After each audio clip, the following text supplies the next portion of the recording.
Oh, Hanaki! Did you know that our souls are connected by fate? What do you know? Yuno Hanaki, the one and only Oiran from Mialuna. Good afternoon. Hello, everybody. Happy Saturday. This isn't like a super early time, I guess, but it's, I guess, earlier than I usually have done Zatsus in more recent times, so this counts for something, I suppose. But welcome in. I hope you guys are having a good weekend. At the very least, regardless of time zone, it is still the midst of the weekend. I don't think it is Monday anywhere. As far as I know. But I'm bad at understanding time zones, so maybe it is. I have no idea.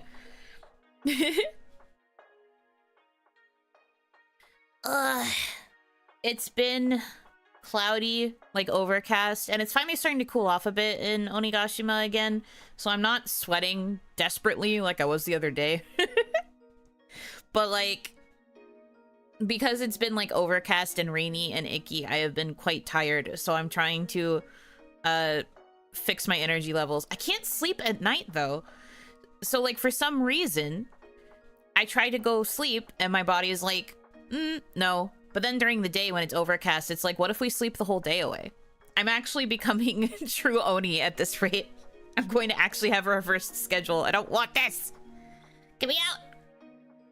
It's like 17 a.m. It feels like it's 17 a.m. I'll be honest with you. Only the moon fuels the Buno, not the clouds. This is true. I need moonlight. I need to go photosynthesize under the moon. The true night gremlin creature. Yeah. Can you imagine I fully pivot to like a night-only schedule, so then I just have like all of these super late night, or I guess they wouldn't always be late night depending on when I started. But like my point is I end like when it's morning. The sun starts coming up and I'm like, oh shit, I gotta go to bed. And then I'm gone the rest of the day. Lunar synthesis. Eating moonlight. Yum, yum, yum, yum. The Southeast Asian and Aussie crowd. That would be an interesting crowd, I suppose. Because I don't think I have that many from that side in my audience. I think the majority of my audience is US based. With like a little bit of Canada. And then I think Japan was actually the third highest, which surprised me. I was just like, where did you come from? Europe is fourth. I figured Europe would be third. Yeah, Eagle. I got a lot of those. That was the last time I looked at my analytics, though. I could actually just check right now and see if that's still true. But I remember the last time I looked, I was surprised that Japan was high up. Or, well, it was higher than I thought it would be. I guess not high up, but higher than I anticipated. Where's my analytics tab? Evie! Hello, Evie. Hello, Raiders. Thank you so much for the raid. I hope you had a good stream. For those of you who might not know me, I am Yuno Hanaki. I am the one and only Oiran of indie V-singer group Mialune. Today we're just chatting. So I'm just talking about random stuff. Right now I'm looking at my channel analytics because I wanted to see if I got something right about my audience demographic stuff. Oh, it's actually changed recently. That's interesting. Hi, Evie! Hello, Evie. I hope you had a good stream. What is a meter and why is it kilo? What the hell is a kilometer? So true. Chatting streams are the best. Stick around. Thank you. I do think that my Zatsus tend to do the best overall. I would agree with the assessment. If you want the best judge of my character, I suppose you should stick around for the Zatsus, because I will yap a lot. Also, my analytics have completely changed from the last time I looked, apparently. That's funny. So we have... The majority is still the US, but it's actually, like, way less of a majority than I thought. So then Canada is still in second, but third is Brazil. What happened? What happened there? It goes US, Canada, Brazil, Mexico, Indonesia. Interesting. Come to Brazil. Yeah, I guess I have to go to Brazil now. Brazilian Yuno Hanaki win. Time to mention soccer. The football. Interesting. So that's gone up a little bit. Also, guess what, guys? We're not majority male audience anymore. We have 1.1% female. Hi, women. Hi, women. Hello, women. You're wearing their national flag. Where is the red? I have to ask where the red is on my person, because I don't know if I can agree. Is that how majority works? Yeah. It is on this channel. Time to scare them away.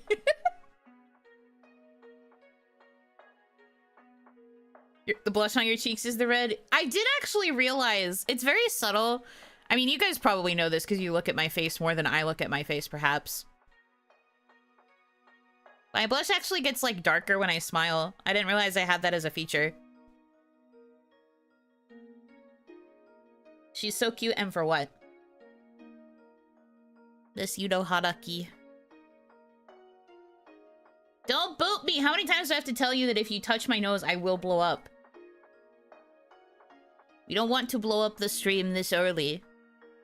I literally just started. You can't want to get rid of me now. You can't get rid of me now. Pokes cheek. Okay, that's fine, I guess.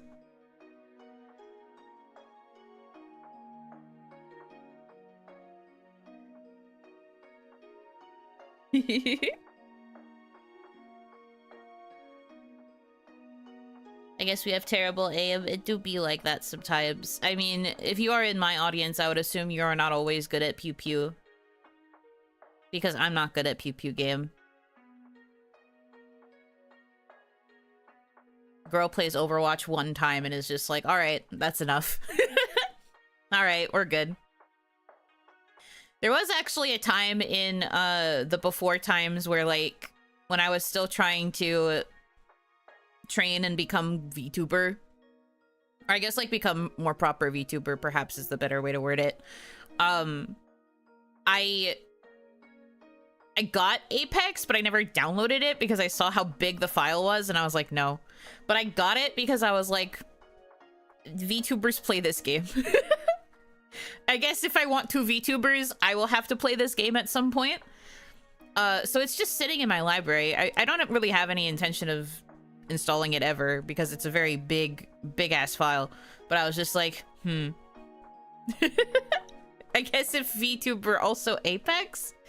So you can tell when I was thinking about VTubering, because that was back when Apex actually was super popular. I don't think anyone really plays it anymore, though. Can always play all of the other FPS games that have campaigns and aren't arena shooters. This is true. I'm sure if I played one that had, like, a campaign mode, it would be a bit easier, because I'd used to be playing against the computer. It's playing against other players that is always the point where I take the most L's. Thank you for not going down that path. You're welcome. If there is one thing you can guarantee about the Yuno Hanaki experience is that I will do whatever I want to do. Whether people like that or don't is debatable, but that is usually what will happen with the Yuno Hanaki experience. I will do what I like, regardless of anything. Whatever that is, I will do it. We need a VTuber starter pack. Okay, a VTuber starter pack. If you were to open a VTuber starter pack, it would have...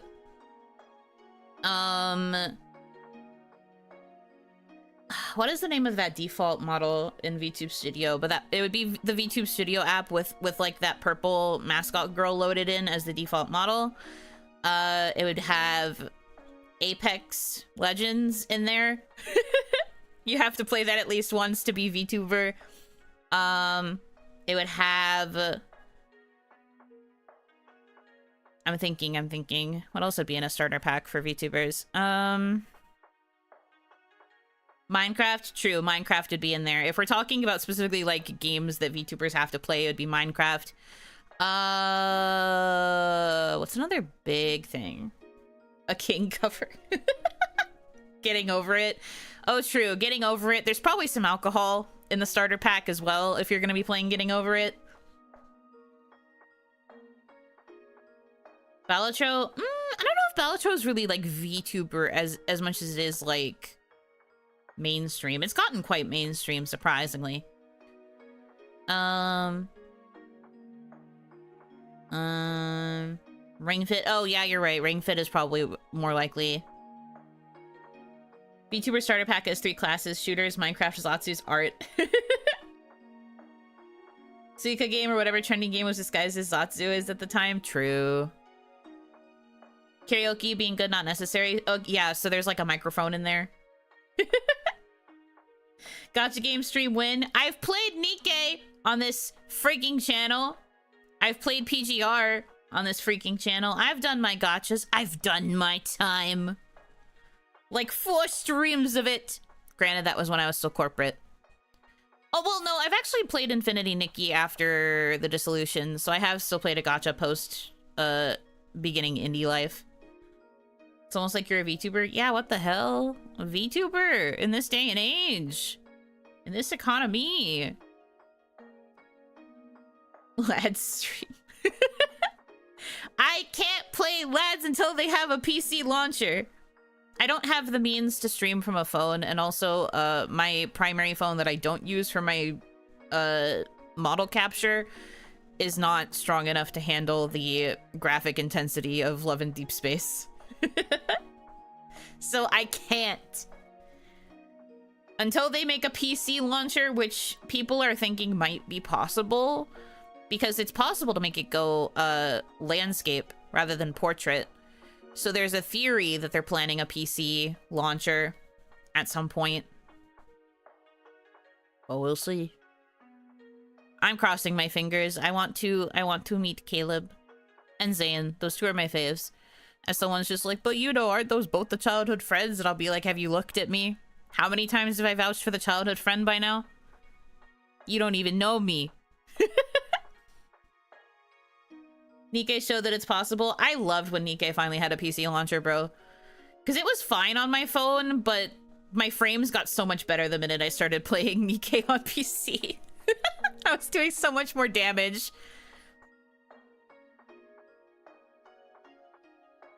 I think it's a secret godsend that Laz isn't on PC. I think we would never see you again. No, you would see me for one dedicated stream of starting Love in Deep Space, and then you wouldn't see me again. Barred from the cute boys with pretty graphics. I don't bar myself though. I think I've mentioned this before, but on my my Twitter, my For You page is like almost entirely Love in Deep Space related tweets. People theory crafting about lore, people posting about cute cards, people posting about the silly things the boys say when they interact with them. I got like a fan fiction thread once where it was like POV. I think it was a Caleb fic. It might have been, but it was like a Twitter thread that was just like a POV Caleb reader fic. Like, I'm telling you, it's all over for me. I follow it vicariously just because my timeline is like constantly shoving it at me. I cannot escape. What the hell? They literally know you. That's what I'm saying. I can't escape it. So like, I'm a knower, but I can't play the game because I don't have the means technology wise. The minute I do get a new phone though, it'll actually be freaking over, unless the PC version comes out before then. New desire unlocked. Both childhood friends getting dumped by MC and getting together instead. It's very funny if you talk about Caleb and Zane specifically, because Caleb is so fucking jealous of Zane's existence. Well, at least that's what everyone's like fan theories are. Because Caleb is like the childhood friend. He's known MC longer than Zane has. Zane kind of came in later, but it's implied that Zane was like kind of the perfect like golden child, like really, really smart, became a doctor really young. He's like super successful. And Caleb's also pretty successful. Like, Caleb's also pretty smart and like top of his class at like the pilot academy that he goes to and stuff as well. But people have the theory that he would be super jealous of Zane. Like, he'd always be like one step behind Zane and it would drive him crazy. So that's the perfect recipe for childhood friends to lovers, because they also have a little bit of rivalry mixed in. And so, that's yummy. That's the good sauce.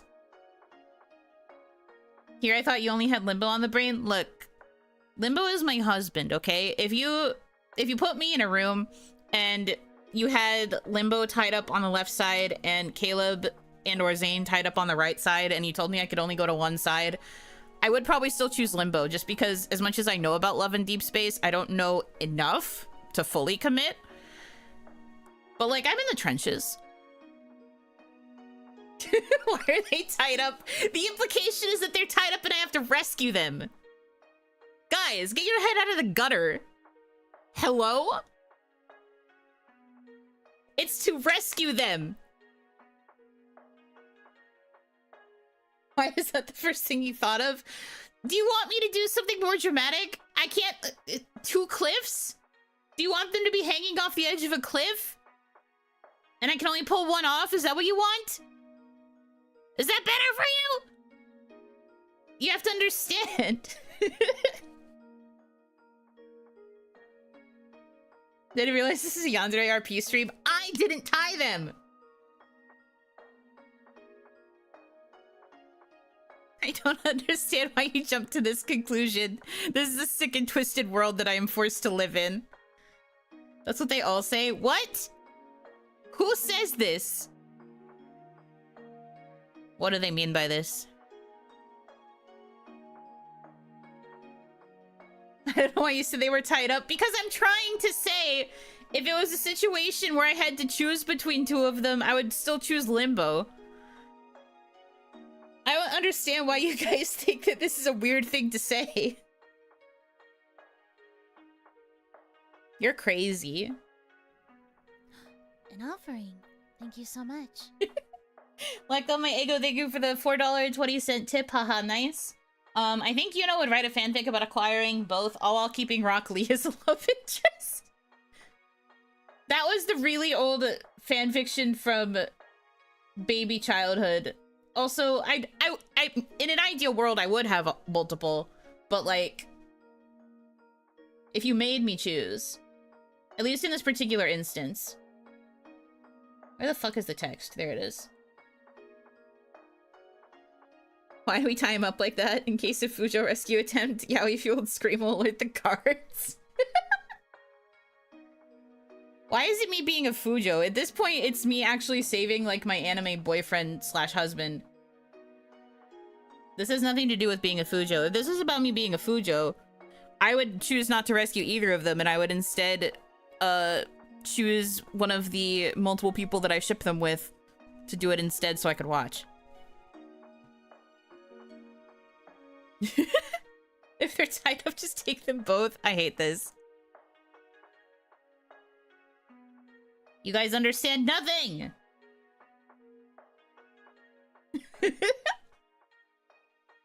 So you can watch. I've said before! Don't act like this is new information. Why did everyone immediately type watching chair? It's the hive mind. I'm afraid you need to acclimate or don't, I guess. Acclimate or don't.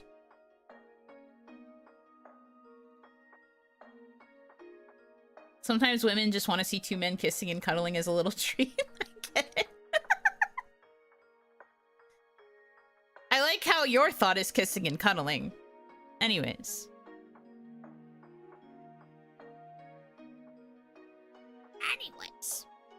But you are right that the VTuber starter pack would probably have a gacha, though probably a waifu gacha, because I feel like it's way less common for people to stream husbando gachas. You can maybe get like mixed gachas with like your Hoyo verses and your PGRs and all of that stuff, but like it's rarer to get people who stream like just dedicated to like an otome or a husbando game. I'm gonna straight up say playing wrestling, except you just did, so ha! Gotcha. You have been played, you have been had. You've been targeted. Just wait till that one appliance gacha game comes out. It'll get everyone. Appliance gacha game? Do you mean date anything? Date everything? Because I don't think that's supposed to be a gacha. That's the only one I can think of where you date an appliance. Unless there was a new one and I just didn't hear about it. Yeah, that's not a gacha. That's gonna be a straight up dating sim. Releasing on the Steams.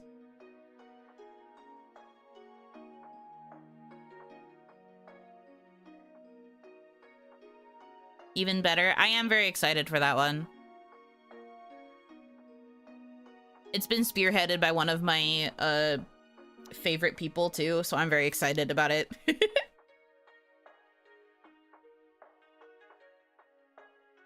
Digital or physical would be the subclass, either cardboard gachas or waifu, probably. I mean, I'm thinking specifically about like games more so than like card pack openings or what have you. You date what? Everything. The point of date everything is that I don't remember what the reasoning for it is, but basically everything in your house is something that you can date. And like you as the player can interact with like every single object, and it like anthropomorphizes, like it has a human / Gajinka form. And it's a fully voiced game as well, so there's tons of characters that are all fully voiced, and you can date like literally any of your possessions. There's also an option to date the in-game narrator. There's also an option to date the text box of the visual novel itself. Literally anything you can think of that is dateable in that game, and that's the point. You can date literally any of it. I also think you can date multiple characters, so it's not like you have to commit to just one.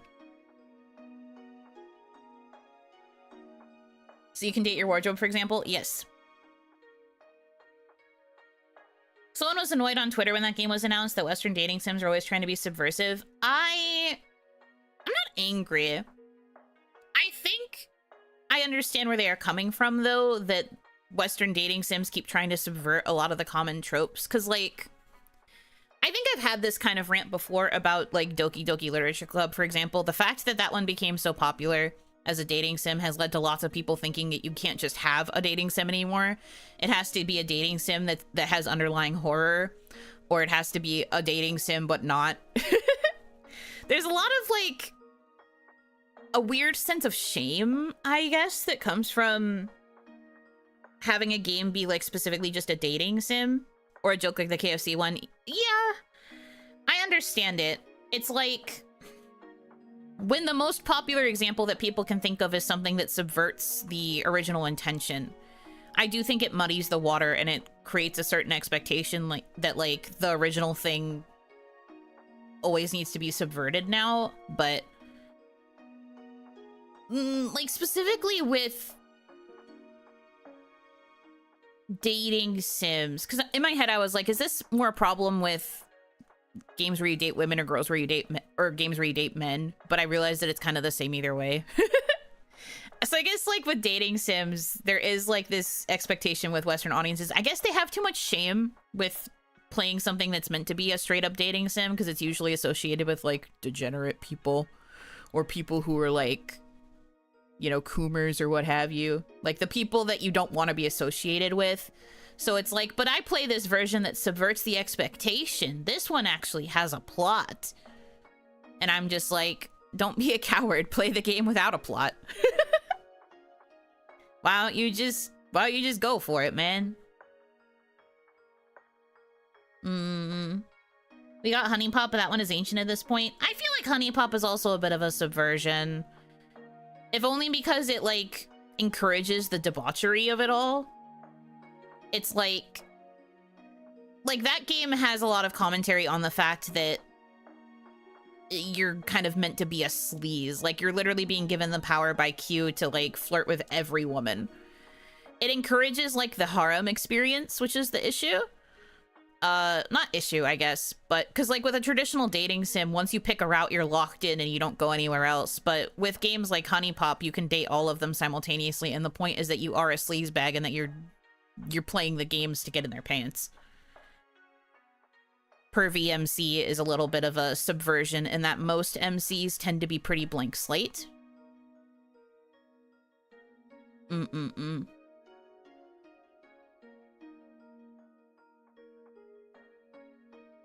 People go into visual novels for the A-rated content, but once the A-rated content is skimmed out, the visual novel falls off into the T-rated area. Ew,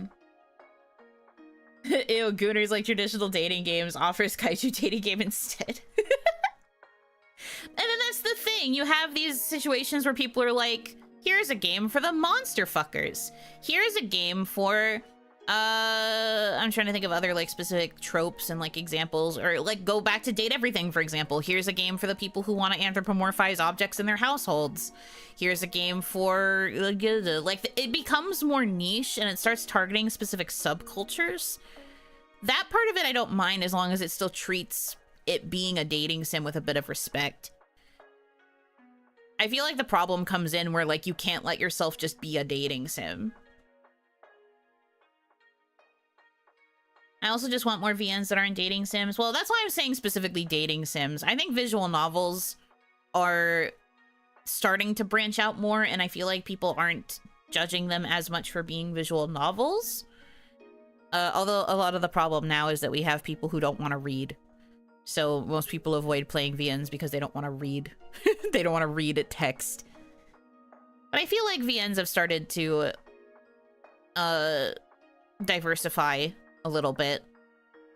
And not all of them are dating sims. VNs and dating sims are often lumped together. Yeah, that's like why I kind of get what you're saying, in that oftentimes if you see a VN, people might assume that it's a dating sim and thus avoid it for that. I'm actually the opposite. If I will avoid ones sometimes that aren't dating sims, because sometimes I just want a VN where I read about a love story.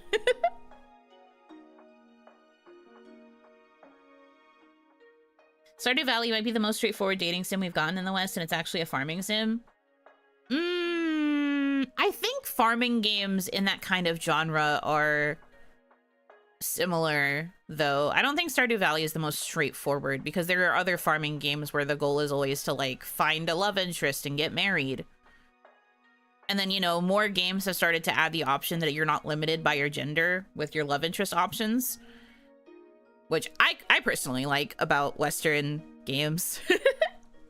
One of the downsides of like enjoying JP games and having a thing for Seiyu is like sometimes you want to play a game with a certain protagonist, but then certain love interests get locked off because you're not playing the right gender.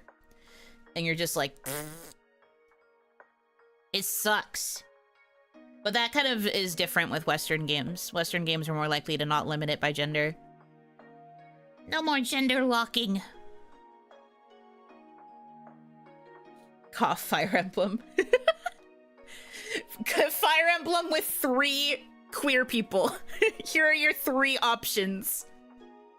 2 of them are mid. Enjoy. Eat up.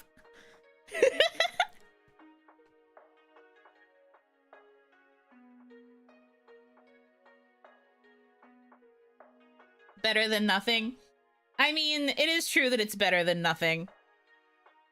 But it's just like, man, they try to pander, but then they just give you options that are just like, well.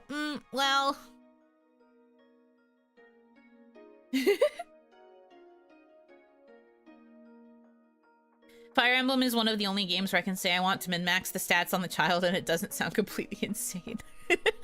I mean, it still sounds kind of crazy, but at least it's understood why you're saying it. Bigger can't be chooser? Nah, I can choose all I want.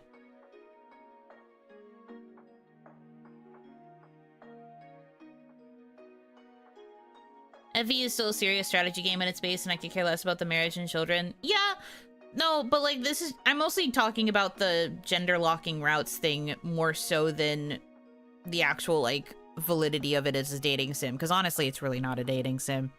You get 4 interactions with your chosen love interest and then you get married and have a baby. Like, that's like not a dating sim. That's not what a dating sim is. Also, the romance has no bearing on the narrative, really. So that's not really a dating sim. It has a dating and marriage element, but it's not a dating sim. I'm mostly arguing about like the gender locking of love interests to specific roles, and how a lot of Western farming sims, going back to the original topic, Western farming sims have started to change it so there's less of a gender lock, which I personally like, but I know it's not for everyone.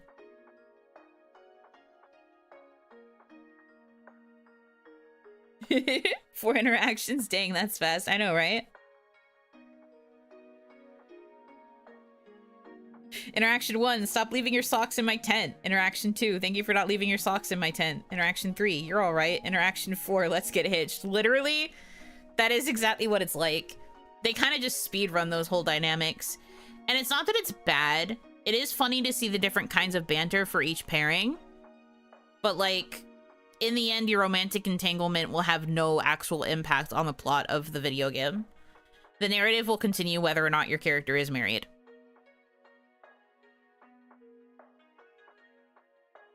And your marriage will ultimately have no bearing on, like, what happens in the story either. Like, maybe if the person you married had more, like, overall significance to, like, plot elements, I would be more willing to call it, like, a bit more of a dating sim, but it doesn't.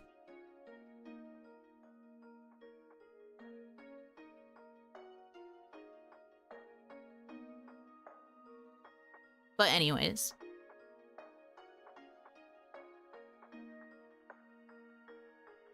The only time marriage matters in FE is FE4. I wouldn't know.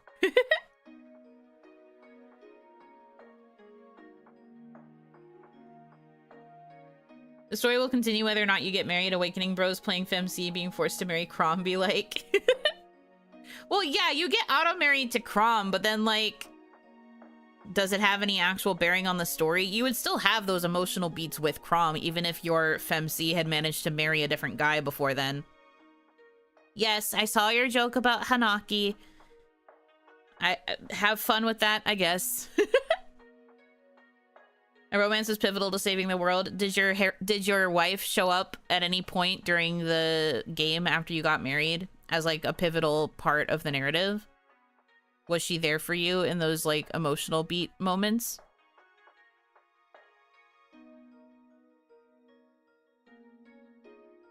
Technically, it does matter because time paradox stuff. It matters for the sake of producing a child. I'll give you that much. Yes, she was in my head. How's that copium tasting for you? That's crazy. The daughter of Crom being kind of a major plot anchor does in fact matter. That's the thing though, doesn't it? That means that Crom's partner matters more so than yours. That means that Crom was the main character. Crom was the main character, and who he married had a big bearing on Lucina.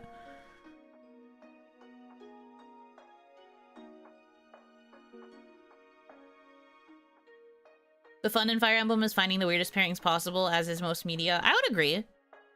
I think seeing the way they try to justify character pairings is interesting. I like it. I find it fun. As someone who likes character dynamics, I like experimenting with like different pairings like that and kind of seeing like even if it's brief, the brief conversations that they have with each other of like the justification of how they ended up getting married. I tend to like that.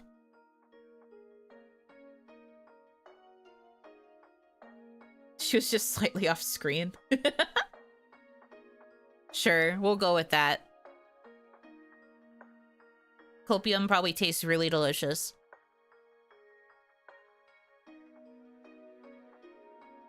Sure, sure, sure.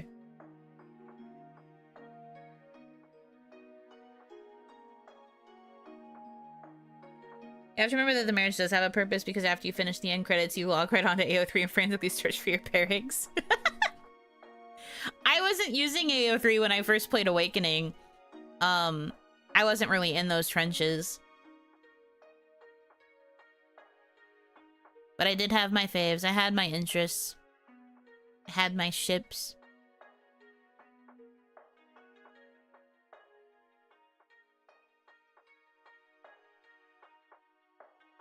I wish I knew more about Three Houses. I was like super interested in trying it, but then it was still in the era where I was like, oh, $60 for a video game? God, I wish I could go back. Looking at what prices are going to be for the Switch 2 and onwards, God, I wish I could go back.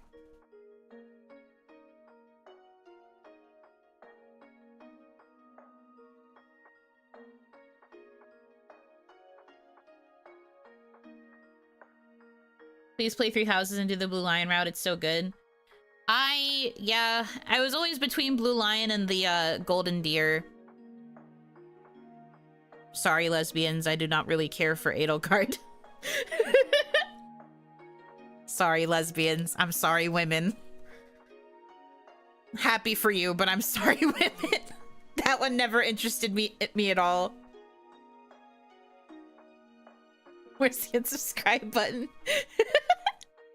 I was primarily interested in Blue Eagles, and then I saw Golden Deer, and I was like, kind of like that one too. There goes that 1.1%. Yeah, sorry, I have to apologize to women. It's mostly just because I don't feel a particular attraction towards Edelgard. I'm sure if I did the route, I probably would just date, like, somebody else in the house rather than Edelgard. But I think if I were to pick up the game and try it now, I would probably go Golden Eagles first. Or not Golden Eagles, sorry, Golden Deer. I saw Eagle in chat.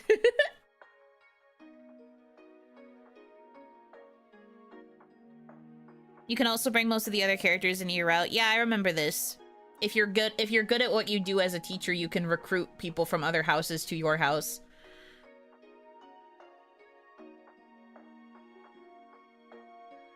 I am aware of this. I just never got to play the actual game, so I never got to, like, experience it. I'm just saying based on what I saw during the promotions, I was like, ooh, Golden Deer. Ooh, Blue Lion. And I didn't feel the same way about the other house.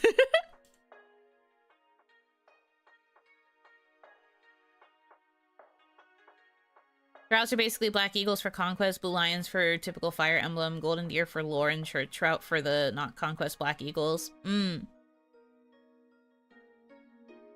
As someone with no understanding of Fire Emblem, it just sounds like you're saying JoJo titles. Well, that's how I feel whenever people say JoJo titles. I'm always just like, are you just talking about Fire Emblem? What? I mean, issue with Three Houses, all the girls were not my type. I feel you. Maybe that's part of why, I didn't end up drawn to any of the, like, the Black Eagles part. I was like, Sounds like Legends of the Hidden Temple teams. You're right! That would be funny. If people haven't come up with, like, art like that yet, that'd be crazy. Anyways. I don't know, maybe in, like, a distant future I would try Three Houses, finally. I've been so curious about it, especially because it got, like, all those spin-off, well, not all those spin-off, but, like, it got a couple of the, it's, like, one of the central points for Warriors, too.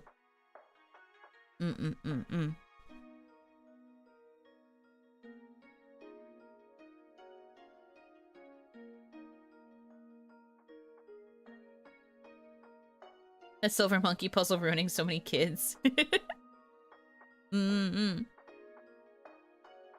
Skip the Warriors game? Okay. I mean, I wasn't going to play it anyway because it was gonna take long enough to get through regular Three Houses. I'm not worried about that stuff.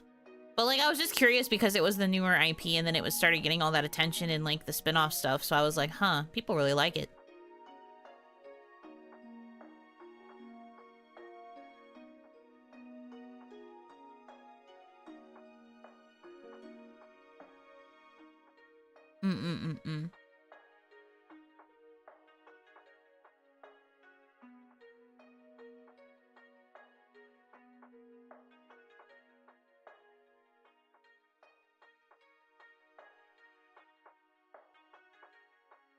Hanaki, welcome in. How is your day going so far? Good. Good. I have been hanging out. I have been, straight chillin'.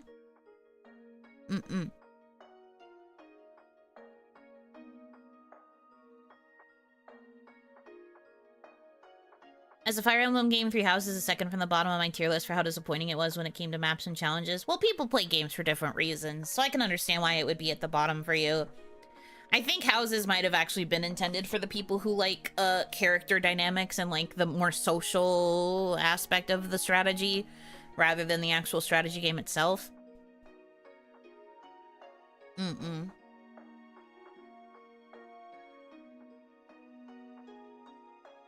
Just chilling upside down. I did think about starting this stream with just everything on screen being upside down, but that would be a lot of work and I didn't want to do it. I was like, I don't want to do that. That'll take too much time to set up.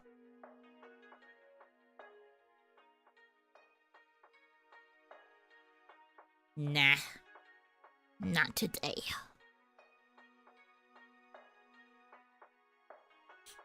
Hanaki, good morning, good morning. Good to hear your voice, but I'm still eepy. That is okay. Do your best. Get more sleep if you need to. Inverted Onimon Namino. Not the Namino. That's crazy. She's a bat. It's friggin' bats. I love Halloween. That's me. Don't call me Spider Monkey. Gives me fucking Twilight flashbacks. Not Twilight. I could believe you hanging upside down would be one of your hidden talents. Hang on tight. Stop. Domino, now I want pizza. It's the Nomino effect. Ba-bum. We have fun here.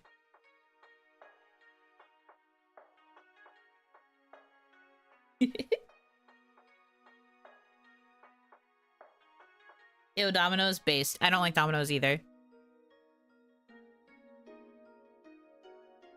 Based.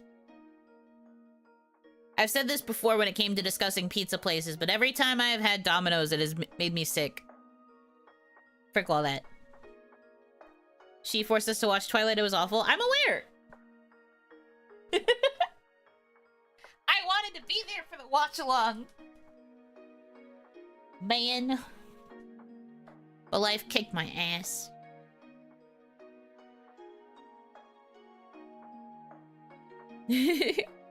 Tummy issue.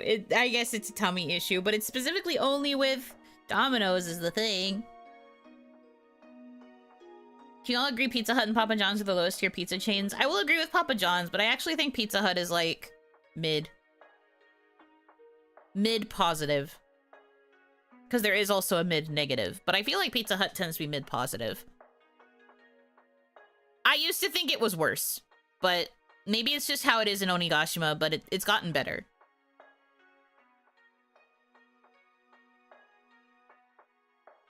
Gotta get pizza from local mom and pop shops. True. The place that I usually get my pizza is a local one. It is top tier.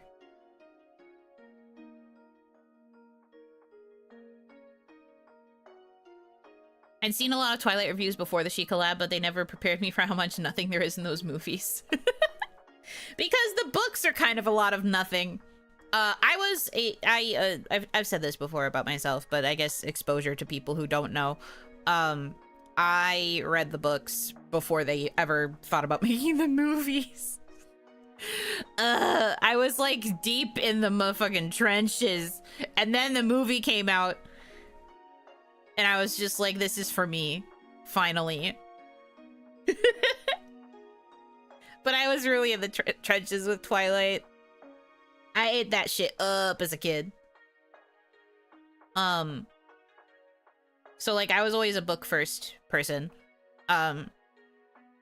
Been big book enjoyer, but the books also had fucking nothing happening in them, I won't lie to you.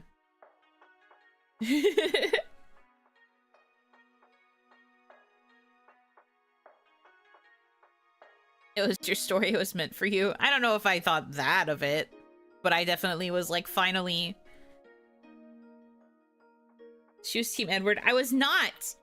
I've said this before, I was Team Jacob, and then I had to fucking regret it!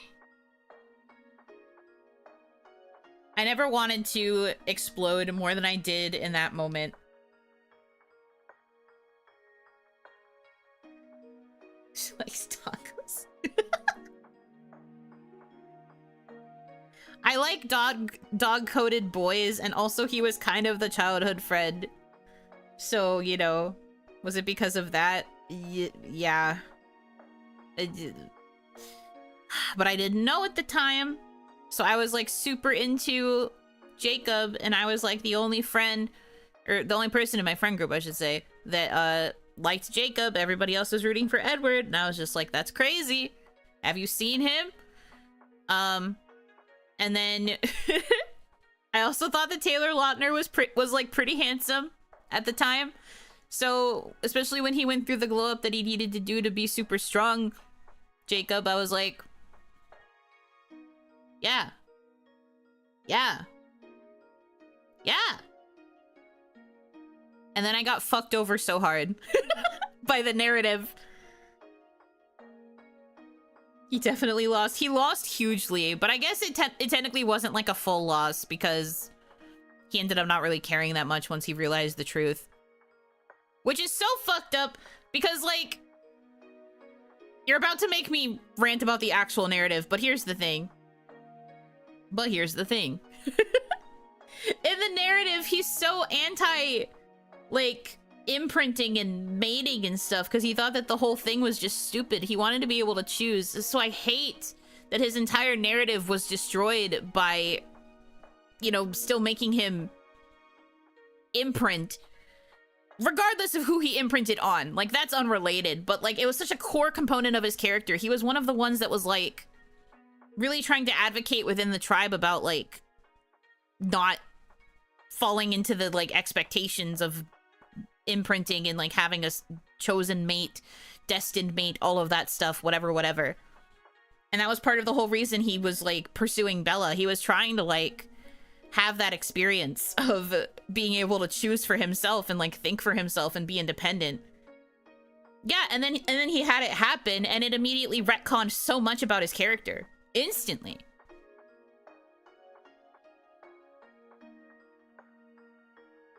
So that's like especially fucked up in my opinion.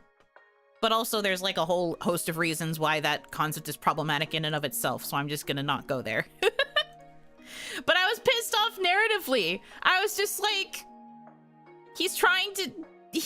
this was like such a core part of his character. And like, I guess you can still have him imprint, but I feel like it should have been a much bigger deal of him to like fight it or like pull back. But no, the minute that instinct activates in his brain, it's fucking over. Entire personality just gone. And I was just like, that's stupid.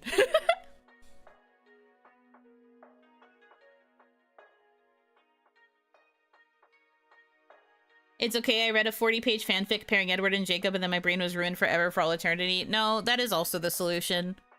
Honestly, Bella is such a nothing character that it would make more sense to have Edward and Jacob be together. They had way more chemistry. But, you know, considering who the author is, that was never in our cards.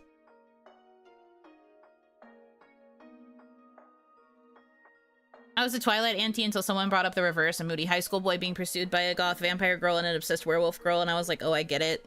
That's the thing. If you want someone to understand, reverse the genders. But also, I'm pretty sure there was an actual, like, book published by the original writer of Twilight that was, like, a gender bend. So if you want to ever experience Twilight with the gender bend, it does exist, I think.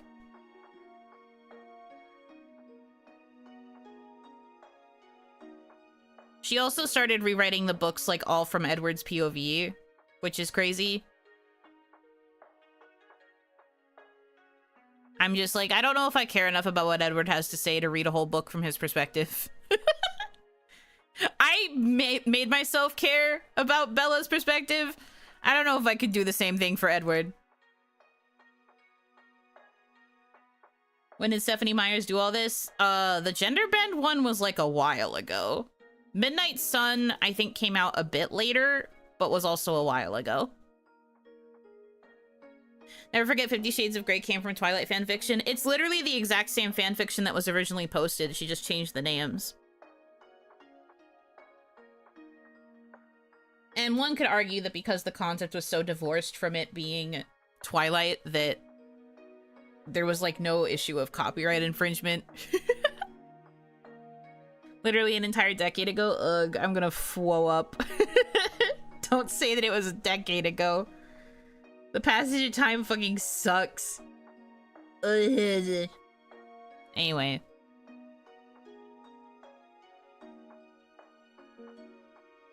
Cute girl throws up, that's me. That's Yuno core.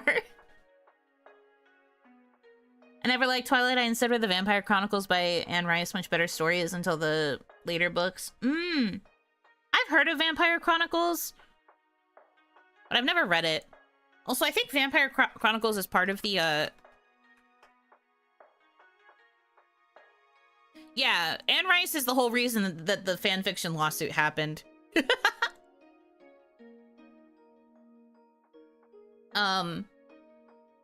So that's also part of why I've stayed away from it. She was very anti-fanfiction.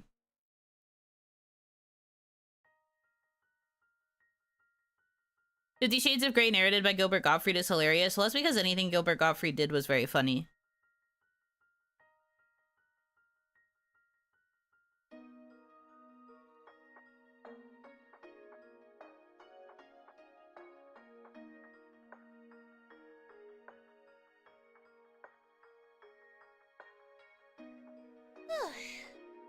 Man, oh man.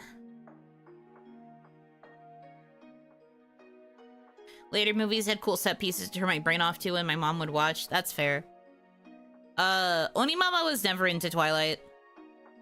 She would take me to the movies and, like, help me experience it just to, like, support me in my interests, but she was always just kind of like, I don't understand this. And I was like, I guess you're real for that.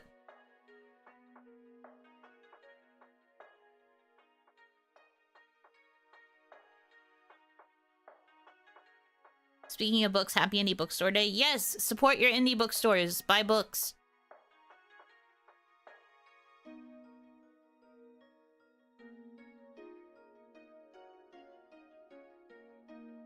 Did she fall asleep in the theater? No, she never fell asleep in the theater. I'm trying to think. It's more that she just would, like, take me to the theater, me and my best friend, because we were both super into Twilight. She was the team Edward, I was the team Jacob. She would take us to the movie theater to watch the movies, but then just kind of, like, maybe watch them and zoned out. She just didn't really understand it. She was just like, we're here, I guess. Is it okay for us to ask her recent book recs? You can, but I haven't really been reading that much. I recently finished, the Starless Sea. I'm currently reading... Hold on, let me get the book so I can tell you the title. I bought a trilogy of books, as part of my little splurge for myself when I was getting books. And I just started reading the first book. I read the first, like, section of this book. But it's, Before the Coffee Gets Cold, which is by Toshikazu Kawaguchi. It's a book about a cafe where if you sit in a particular seat in the cafe, you can go back in time. But you can't affect the future, and you can only stay back in time until your coffee gets cold. You have to finish drinking your coffee or else you get stuck. And, like, other stuff like that. It has, like, a lot of really arbitrary rules. Also, you can't leave the cafe when you time travel. You have to, like, stay in the seat for, like, the length of time that you're there. And it's less about affecting the future than it is about just, like, getting a new perspective on something that happened before, basically. At least it's my understanding from the first story. But it's like a collection of different people's experiences with the time travel and, like, what they use it for. And it's intended to be a bit of, like, a sweet experience, from what I understand. But, like, there was an interesting deal to get a box set with the 3 books. So, that's what I'm currently reading. I liked Starless Sea as well, but Starless Sea is very, oh my god, there's a term for that genre. I have to think about it. It's more literary fiction? That's the term. I figured it out. I'm so smart. Starless Sea is more literary fanfiction, and some people, fanfiction, Jesus, fiction. And some people don't like that kind of style of, like, fiction book. Like, they would prefer it to feel more contemporary. The fact that it's a literary fiction means that it's, like, written a bit more archaically, for lack of a better term. It's still, like, modern. Like, it's still set in, like, a modern time, besides the times when it's not. But because it's written literary style, it kind of feels like a more academic, almost, fiction. Academic fantasy. I wish I could articulate this better. But I think it's not for everyone. I liked it, but literary fiction can be hit or miss for people, especially if it's people, like, trying to get back into reading.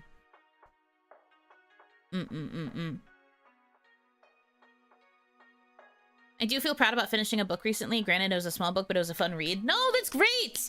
I'm genuinely so happy for you. I am so happy when people are able to get back into reading and manage to finish a book. It does not matter how big the book is. The book, Starless Sea was like 500 pages. And it took me forever. I started reading that in January and I only finished it in like end of March. Before the Coffee Gets Cold, I think is only like 200 pages. So it's like way shorter in comparison. There is no shame in like page count or whatever. Just finishing a book is good. I live steps from a bookstore and I literally have an addiction at this point. I need book recommendations too. I want to read more books. I don't really have the money to get books. Honestly, I should go back to supporting my library. I haven't read anything after the Stormlight Archives. Couldn't really find anything that grabbed me. That's fair. On that progress myself about halfway through Roadside Picnic. Yippee! What sort of books? I'm willing to read anything at this point. Although, admittedly, I think I want to diversify more and like away from fiction. So I'm kind of thinking about getting recommendations for nonfiction. I had a nonfiction that I read earlier this year as well, which was Rental Person Who Does Nothing. That one was a biography because it was written by somebody else, but it was like also told from that person's perspective. It was like a dictated memoir, I guess.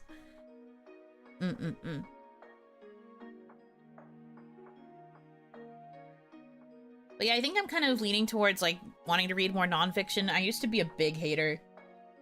When I was in school for writing, I always like hated having to do the nonfiction sections because they would make us tell stories about our lives, and I felt like my life was so fucking boring and I could not find a single thing to want to write about. And then of course, because I was in a fucking creative writing major, everybody around me was just like writing about all these experiences of like parties and like drinking and the soliloquies that come from being like a sad alcoholic and like doing all these other kinds of like drugs and smoking, and I'd just be sitting there like, I had ice cream once. That's cool. The pains of being straight edge. My nonfiction section is mostly history. Can't really recommend any nonfiction type biographies. It doesn't have to be a biography. I honestly just feel like I should be more educated in general, so it'd be nice to just read like anything.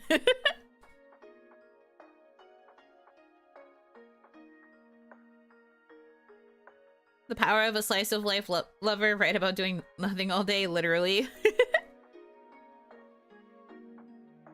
The book I finished was called Steal Like an Artist by Austin Kleon. Interesting. Steal Like an Artist.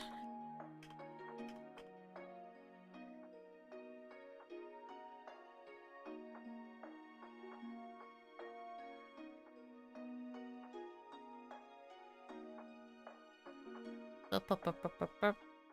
10 things nobody told you about being creative. Oh. This book's message about finding inspiration while developing your unique voice becomes even more crucial in 2025 as AI-generated content makes originality and authentic human perspective more valuable than ever. It's a quick, inspiring read that helps creators navigate the fine line between inspiration and imitation. Oh. That's fun.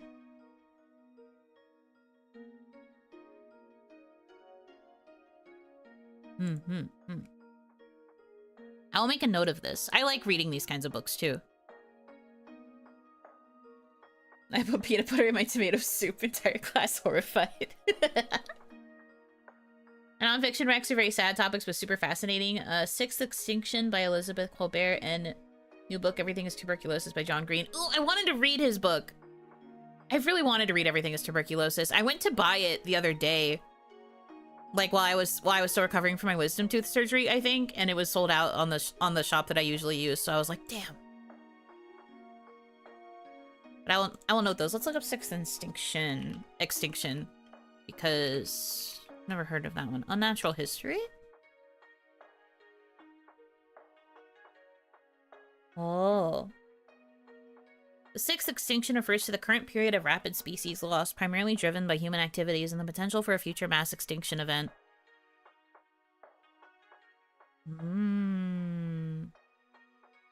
That could be a fun read, too. I only read nonfiction when I actually read. No, that's great! I don't think it matters, like, what kind of stuff you read as long as you are reading. As long as you are consuming, like, a narrative, I think it's fine. Even if you're, like, listening to audiobooks, that's also fine. All of it's good, is the thing. I just encourage it in general. Okay. I'll make a list.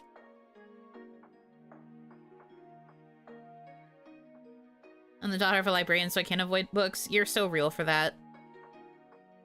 Every day that passes in this freaking economy, I continue to think about, eventually going back to school to become a librarian. You know, book club when? I guess I could. I don't have to worry about, like, the copying thing now, because back in Kawaii, I had thought about, doing a book club type thing, but that already existed because one of my senpai did it. But I guess I don't have to worry about that as much now because we're all indie, and overlapping just be a thing that occurs. Sixth Extinction. Everything is Tuberculosis.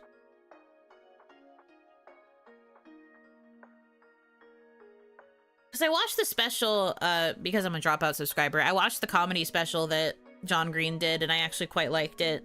So I feel like his book would also have a similar approach. Hanaki, welcome in.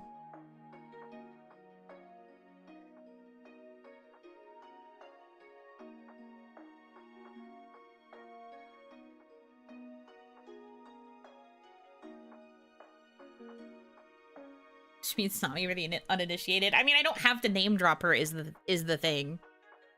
The point is just me saying I was in an agency and somebody else had a book club. There's a nonfiction one I'd like to recommend, The Invisible Gorilla. Oh, let me look it up. The Invisible Gorilla. How our intuitions deceive us.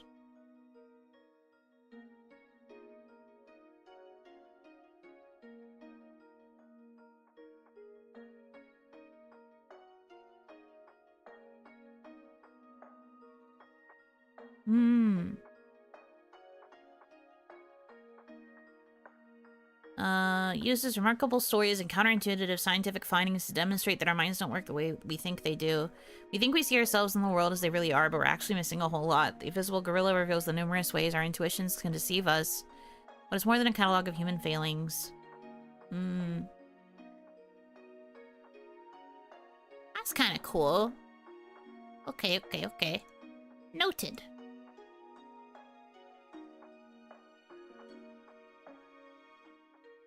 It's about the invisible gorilla experiment, but spirals out from that. I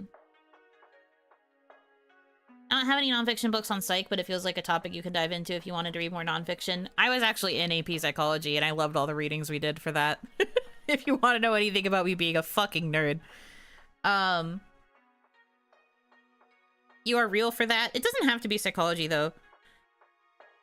I just generally feel like I should be more educated on stuff.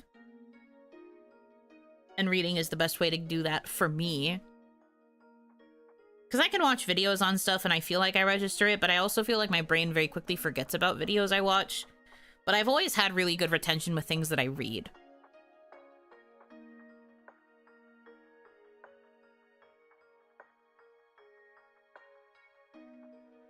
Looking for nonfiction books on hypnosis. There's a couple I've wanted to pick up, because I haven't read some of the classics.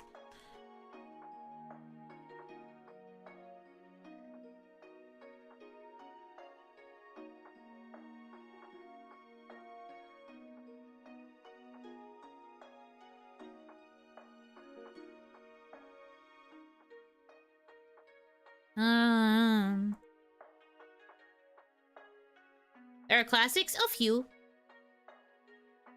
Calling psych nonfiction may be a little bit of a stretch. Most of the experiments fail reproducibility hard, which is kind of a major problem. I get what you're saying. But, like, that's the same thing I say whenever I talk about hypnosis, too. Like, we can argue about the proof of it until the cows come home, but people will still find ways to be like, but is it really, though? Because, like, the problem with science is that you kind of want it to be reproducible, like you said, but also to have, like, the consistent, results with, like, all kinds of people before you can decide that it's, like, a truth. But brains are so individual. It's very difficult to get, like, one result to happen with, like, every type of brain out there. Do you know what I mean? So, like, psychology as a whole is a little bit, I don't want to call it a pseudoscience, but it's much harder to, like, prove it. Just because brains are so varied and diverse. Just like how in hypnotism, you cannot always do the same thing to every subject and it works every time the same way. Because some people will respond differently to different things. Brains are very, very weird for that reason.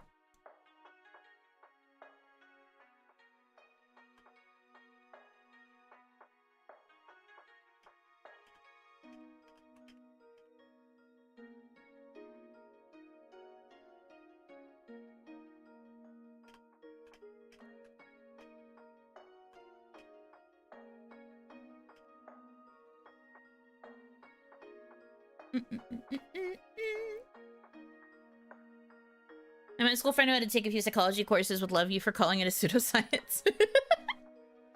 I feel like calling it a pseudoscience is a bit, like, derogatory, though. As somebody who knows that a lot of topics regarding hypnotism are considered pseudoscience. It is be how it is be do. I think some psych majors I've encountered need to be told it's a pseudoscience. That's fair.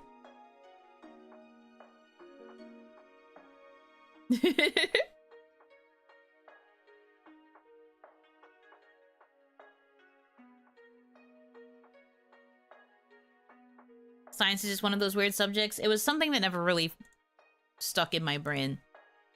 Psychology was the one thing I understood when it came to studying things in the sciences.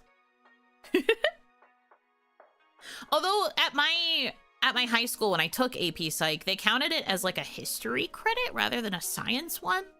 Because my grades in science were not good enough to get me into any AP. But I could get into AP Psych because they counted it as like the history branch, which I guess makes more sense because it was mostly just learning about experiments that had been done in the past, more so than any sort of actual science. It was just like, they did experiments about this. This happened. And we were all like, cool. And that was the class. So I guess it was always just more of a history thing. Less so than a science.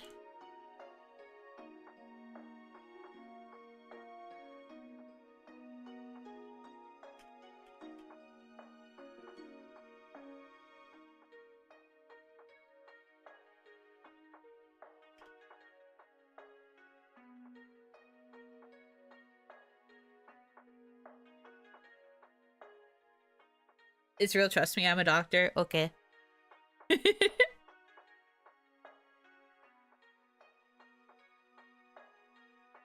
Human brain is an enigma, extremely so. That's why it's so interesting.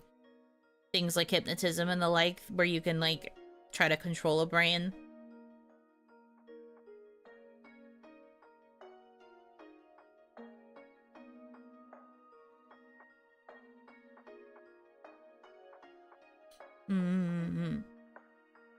Most of them are history. They don't really delve into what psychology is. Rather, it's just fancy YouTube documentary videos. I shouldn't laugh, but it's true.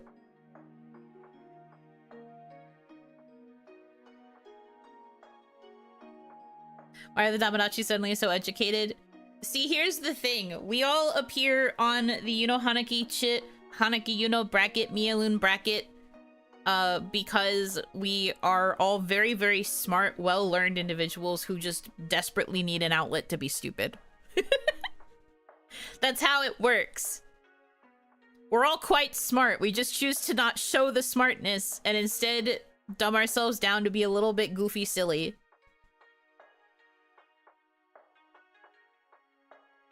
Yeah, you have to choose to be silly because you need an outlet for just being fucking stupid. And then you go back to being smart elsewhere. I know about that. Hey, don't like that talk. Everybody very smart. And then you come here and you're stupid. There's a difference. It's like going into a bar and dropping your degree at the door. Yeah, basically. Here, it does not matter what you are educated in. It is just time to be silly. After you smart all day at work, this is the place I can relax. No, I get you. I'm sure if when I get a job, I will also be using my streams as an outlet to be very, brain off, empty time. Brain empty, press button. Smart in the streets, smirt in the streams. That would go hard as a t-shirt.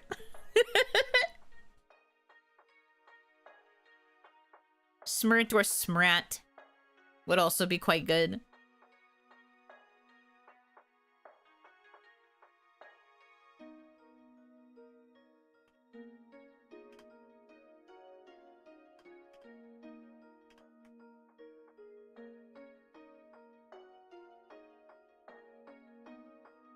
Ooga booga.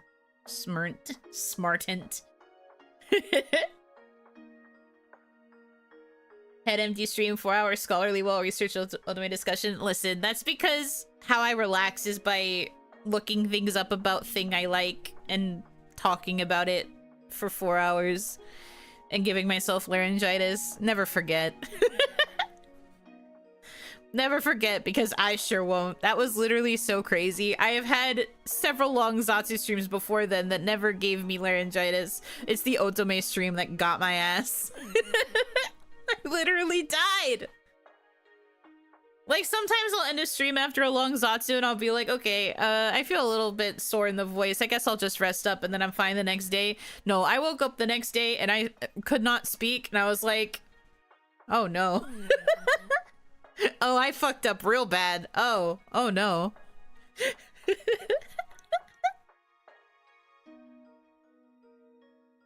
PowerPoint parties when? Ugh, I really want to organize PowerPoint parties. It'd be so fun. Maybe I will do that for my birthday next year. Maybe instead of like the traditional call-in style, I'll have people come in and give little PowerPoint presentations. That could be fun.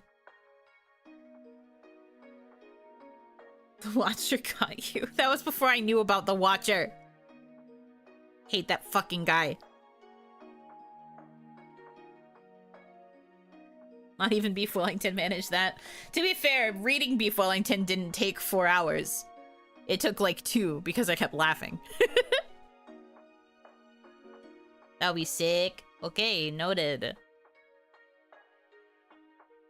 Because the upcoming birthday is probably going to be like a week-long event, if I had to guess, because I did one 24-hour stream for my first birthday, and then my second birthday was 3. 3 12-hour streams, so it was 36. So I feel like now logistically it makes sense for it to be like a week of activities. So maybe one of the days will be a dedicated power party point. I love talking. PowerPoint party.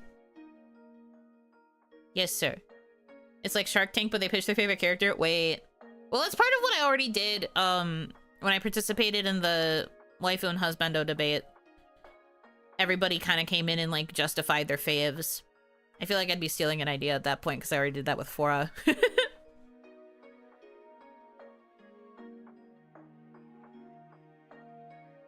So maybe not quite favorite characters, but I feel like I could think of something as like a unified theme.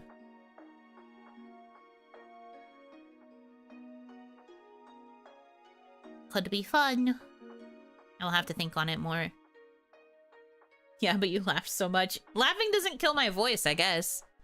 You would think it would, but also, I think since I tend to laugh at my own jokes a lot, my voice is just kind of used to my laughing. Beef Onington was broken up by long breaks of laughing and, you know, cringing into a black hole. The amount of times I literally, like, passed away trying to read it was crazy. Only PowerPoint with PP party. My PowerPoint would literally be about the PP lore. It's me just explaining item label and all of the different, like, character lore and the way they interact with each other. My presentation goes for 2 hours.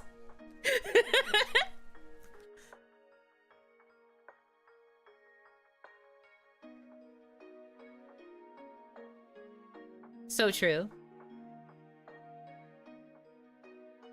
I need a stream or scripted video just called Welcome to Beef Ellington. I would watch it with my little Sherman T sucklet. Hell yeah!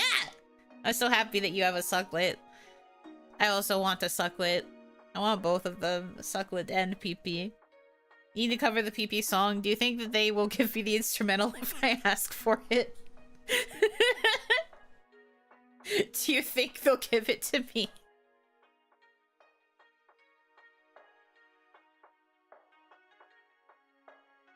My follow-up is 2 slides, the title, and this is a joke about balls. So true. I go back to that Beef Wellington read along from time to time, never gets old.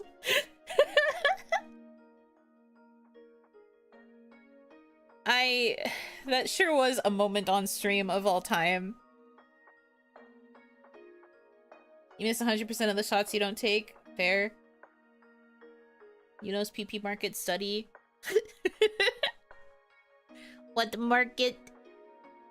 The market is me. And my desire to have all of the products. I just want all of the PP product. Give it to me. PP and also Sucklet, who is also my son.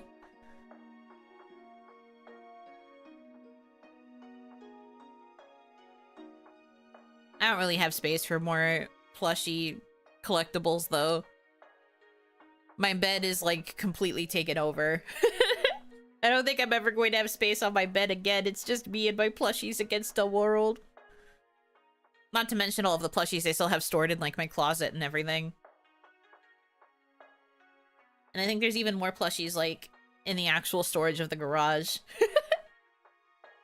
It's over for me. I got too many.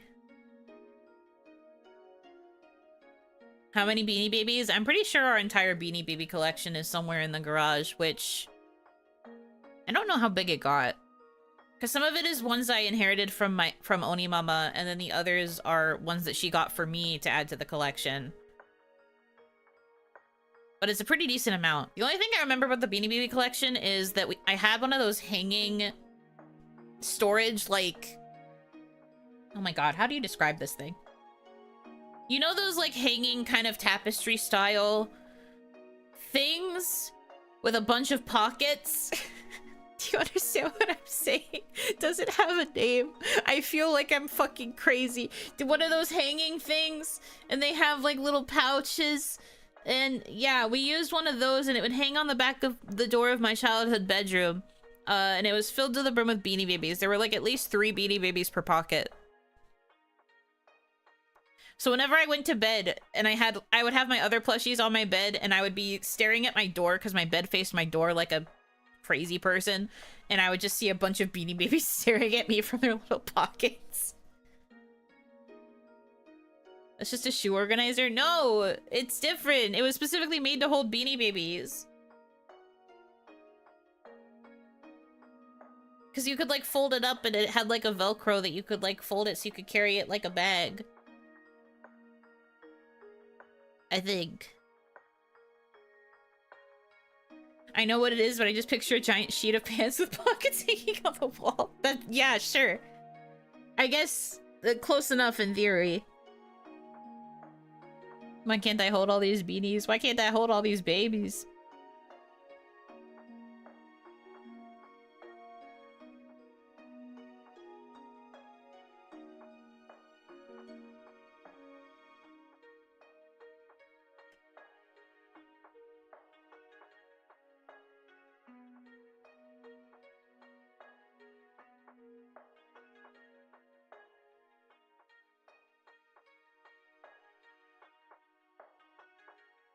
Do I still have them? The Beanie Babies? That's what I mean. I think that they are in the garage somewhere.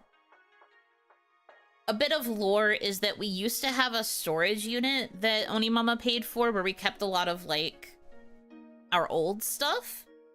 Because we had to move out of the family home at a certain point.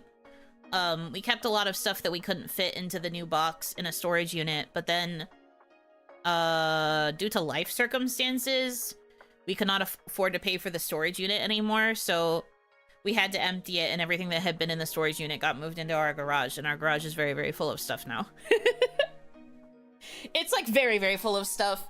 So, it'll be interesting to have to clean all of that out at some point for me. But I'm pretty sure the Beanie Babies would be in there somewhere. In a box, probably still in their carrier thing. Whenever anyone says I inherited this, my initial reaction is always, oh, how cool, and a second later, oh, right. Yeah, you kind of, like, you don't really think about the sad side of it initially, but it's okay. I'm not particularly sad about it. Time for an Onigashima garage sale. That's what my family keeps wanting me to do. But I feel like garage sales are just such an antiquated concept, and I also don't want to have to sit outside for hours. I don't want to have to sit outside and have nothing to do. I'd have my phone, I guess, but like, that just sounds boring. Could read a book, I guess. Play on my Switch, I guess.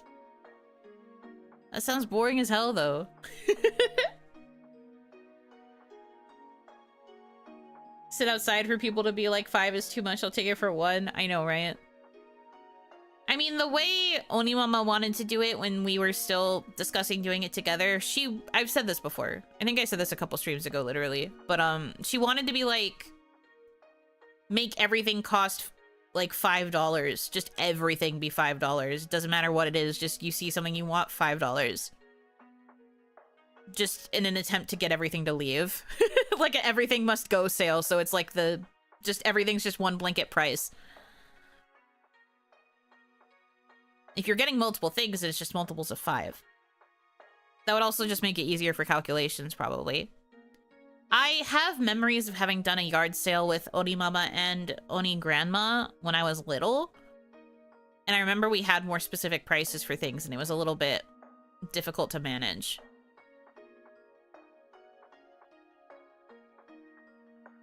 Well, I guess it was difficult to manage for them. I was a kid. My job was to just sit there and be cute. You can make content out of it, the stuff you sell, the interactions you make. Yeah, but that's kind of bleeding too much into the IRL, and I don't really know how I feel about that. I guess if anything particularly memorable did happen, I would tell a story about it. Thank you so much. Hira, thank you for the $5 tip. I want the cute Oni. The Oni is not for sale. No living creatures, sorry.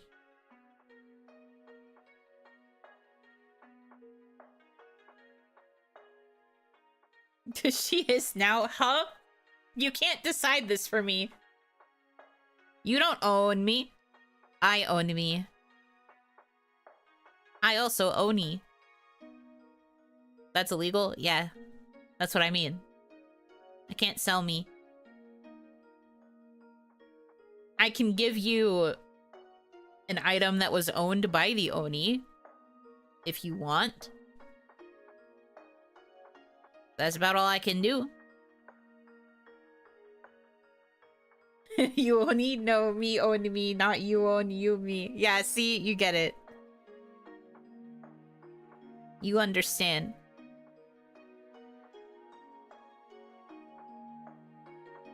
But yeah, I don't know. I feel like I would probably just decide to do the everything $5 thing also. Just because I am too lazy. And there's just so much stuff that I'm gonna have to get rid of. Because most of this stuff was Onimama's. I feel like regarding my stuff, well, I mean, I might get rid of a lot of my things too, actually. Because there's some stuff that I know is mine that's in that garage that I can't foresee myself keeping. But like, I feel like the majority of what I'm going to be trying to sell is basically all of Onimama's things, because I don't really have a need for like any of it. We did not have the same tastes when it came to a lot of things. So a lot of this stuff I'm just like, get rid of it. Goodbye.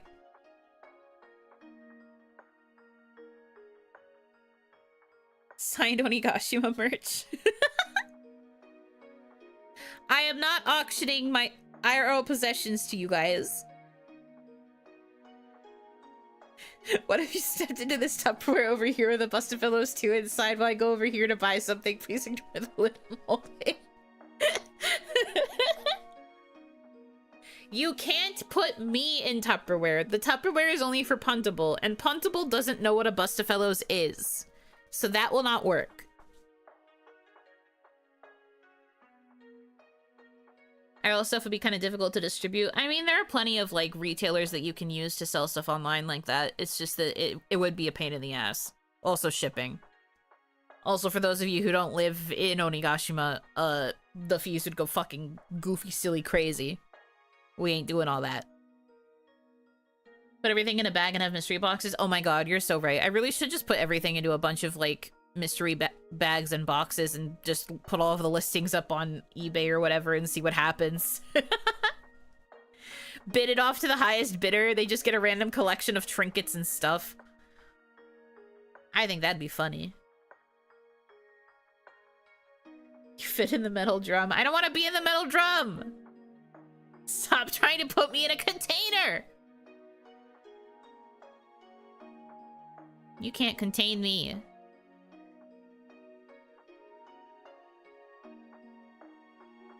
I'd pay money for that. Wow, really? You're inside my laptop. You're contained. Let me out. Banging against the screen. Let me out. Get me out of here. 55-gallon drum of Yuno. Yes. That's all the Unonium that you get in there. Use it wisely.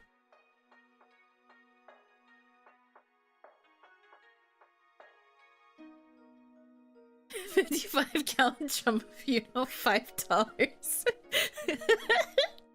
Yeah, exactly.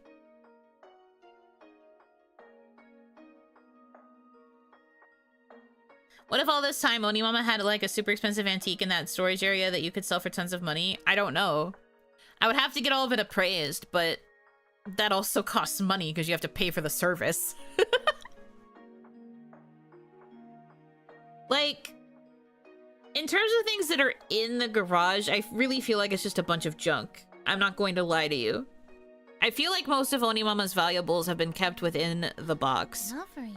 Thank you so much. Daniel Smith, thank you for the $40 tip. I'll take 8. 8 55-gallon drums. Understandable. Understandable. Have a good day. Thank you, thank you. I forgot to add the other ones too, so that's 45. So we're at 49.20.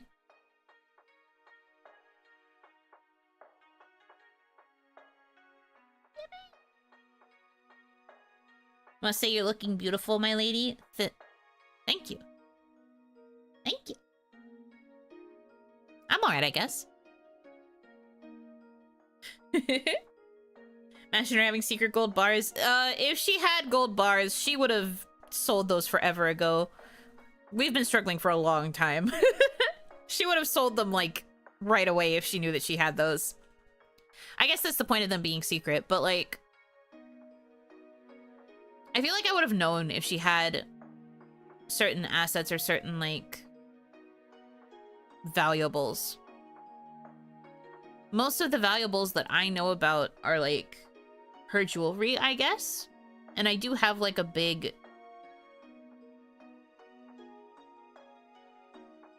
Not big. How do I word this? I have, like, a thing.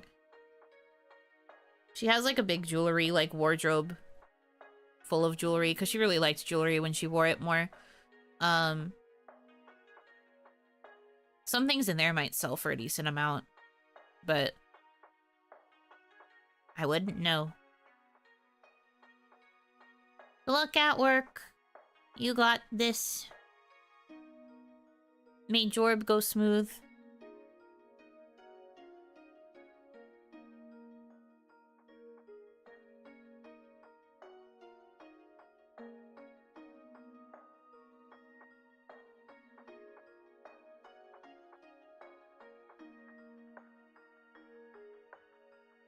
I miss the era of treasure hunting. As in, like, finding... what's the word? As in, like, finding stuff that... at, like, yard sales and garage sales and stuff. I feel you. Also, the era of pirates.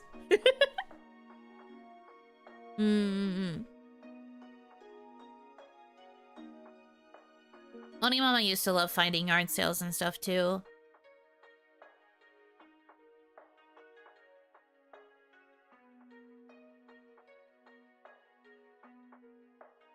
She always liked searching for things.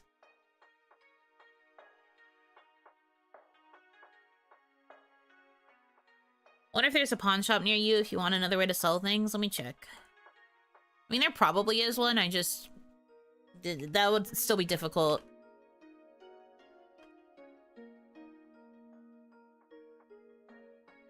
There's some places that are, like, kind of close, I guess.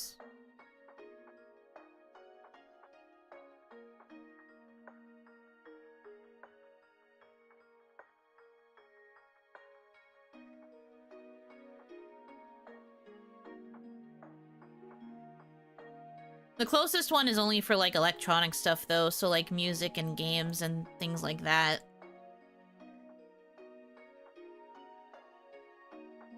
Everyone at one point thought Dig the Yard, also real. I was like that, too. I also wanted to dig up my yard for treasure. You know, in a high-stakes negotiation with a very burly pawn shop owner with a thick Brooklyn accent. Yuno Hanaki ends up on Pawn Stars. When I moved to a new house, I put many of the things up for auction. Yeah, that's fair. I've always kind of wondered, because, like, it's just so much work to organize this kind of thing. Like, when I was first thinking about it, I was like, I wonder if an estate sale would be plausible or feasible. Because the perks of that would just be having people walk through and pick out stuff they want, but that would also mean making the box presentable for that sort of thing, and I don't know if I have the means.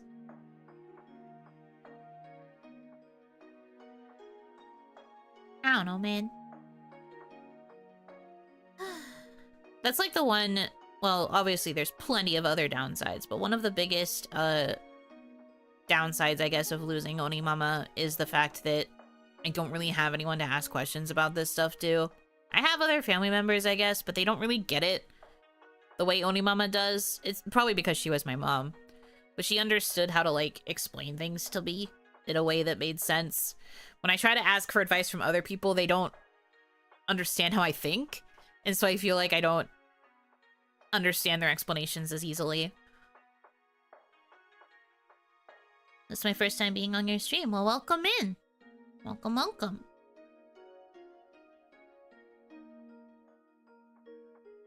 Companies that do that are good about pricing things, but they do take a cut. Yeah. I guess if I want to get the most value out of it, I should just do it myself.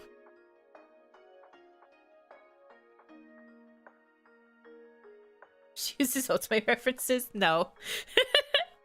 I don't think I ever really told her what an otome is. Whenever I was talking to her about otome stuff, I'd be like, oh yeah, a game I've been looking forward to is out and I'm playing it. She really only understood Pokemon. Kind of. Well, the other time she got really into something I was into was when I had my Harry Potter phase growing up. And that was like the one time we actually shared a fandom. She ended up really liking Harry Potter. Everything else though, meh. Any big ticket or items you don't want to move, there's always online methods like Marketplace. Yeah, I guess that's true too. Have people do pickup so they can come take it from me. I am thinking about doing that with a lot of Onimama's bigger furniture items. Because I'm incapable of moving things. I'm a very small Oni. I cannot move moving big furniture is impossible. So with that stuff, I feel like I would probably just have somebody come take it themselves.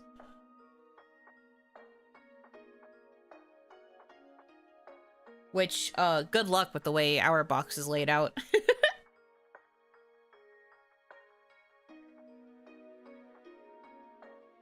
On one hand, free furniture. The auctioneer's cut was 10%. Not bad, really. Yeah, I guess it doesn't sound too bad. I'd have to look into it a little bit, maybe.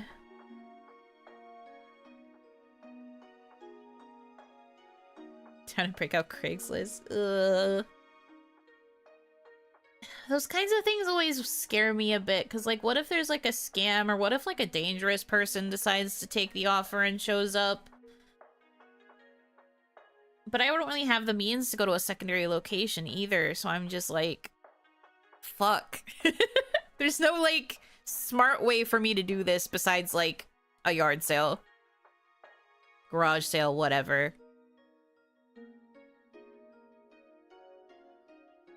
But then these people know where I live, and I'm just like, No. Don't like it. You stab them with your horns. Then I get arrested, and then I don't get the money. So you understand my problem. Oni want money for object. I cannot afford to jail. Nobody would bail me out. Only if you get caught. As if I wouldn't.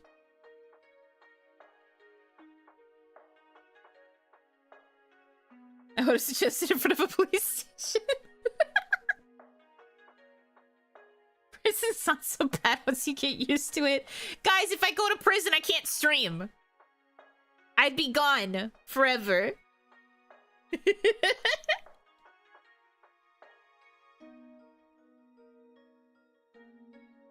I'd recommend having someone else come over even just to hang out or help in the transfer so you're not alone if you can't go to a public space. Yeah.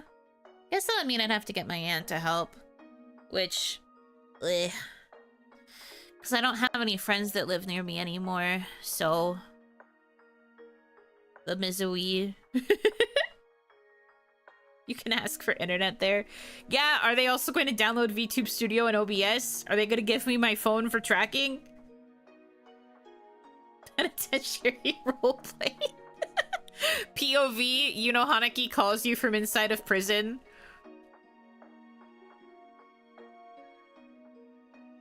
Insane.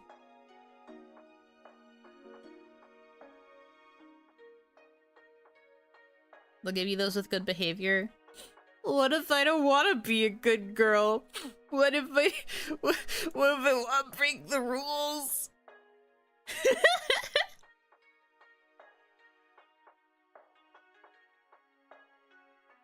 Probably recommend to ask a person with muscle. I don't have any what? It's over. Would you look good in stripes?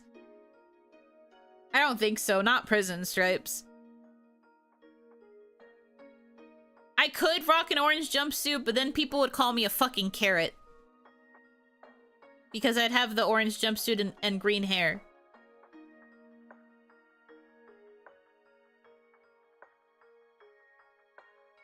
Orange is the new green. Shut the hell up. Why did two of you say it?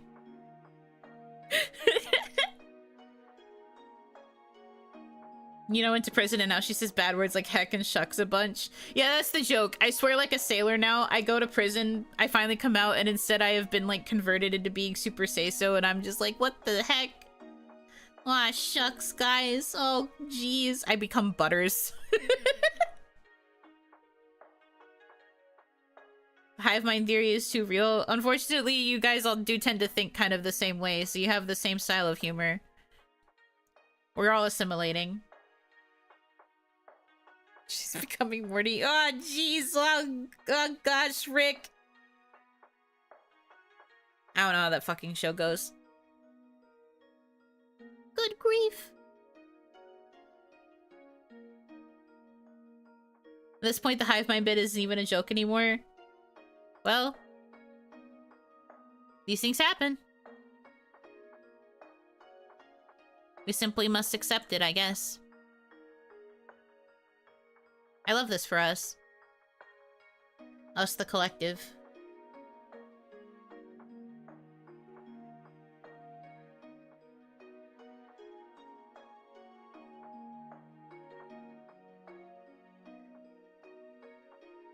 They turned me into prison, Morty.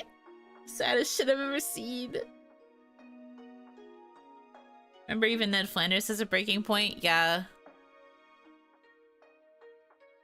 I get you.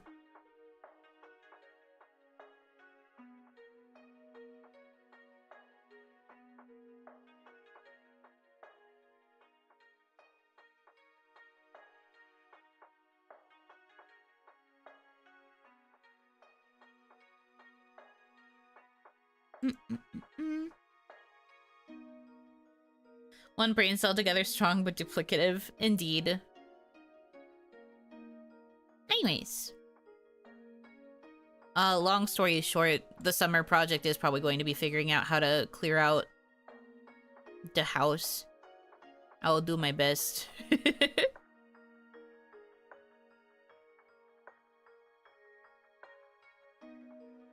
Why are you upside down? Because we're hanging out. How else do you hang but upside down?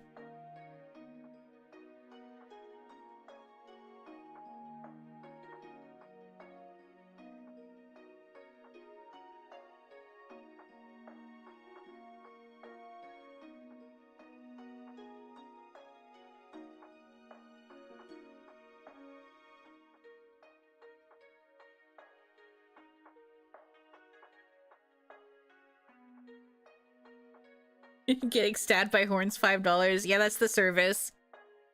I will stab you for 5 doll hairs. Horizontally? I guess it's fair. You could also hang horizontally. Yours are hanging low, hopping to and fro. No, you can see my ear.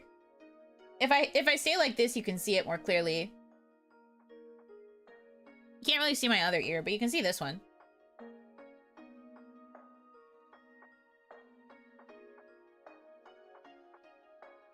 Ear.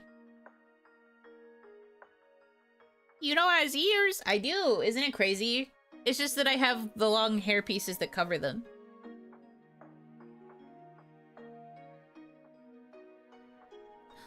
An offering. Thank you so much. 2 people sent me $5 at the same time. I know what you are. An offering. Thank you so much. Lock on space. Thank you for the $5 tip. Stabbing funds. Thank you. I love stabbing funds. And Piro, thank you for the $5 tip. $5 for a horn stabbing? What a steal. Sign me up. Okay. I got you. Hold on.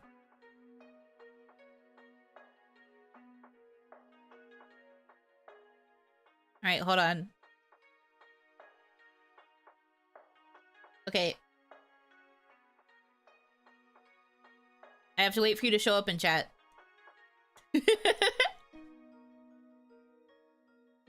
Show up in chat right now. There we go. There's lock on spaces stab, and then there's Pyrrha stab. Got you. Thank you.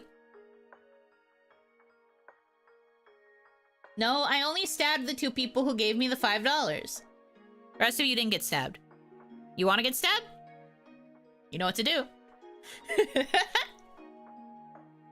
You all back up paid for that. Exactly. Police like to report a stabbing.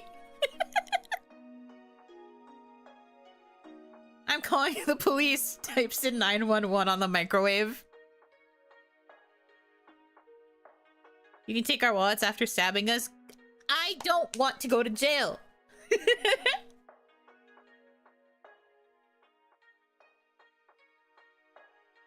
I don't want this for me.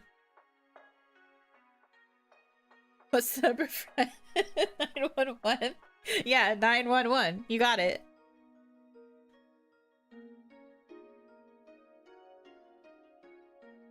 You stab people for money. It's fine. I like hair bits in front of ears because they're fun to draw, but also ears are fun to draw. I get you. Many things can be true at once. Oh, you can't see my other ear. I thought I couldn't get it to show up. I'm learning new things about my model every day. Ear reveal, gasp.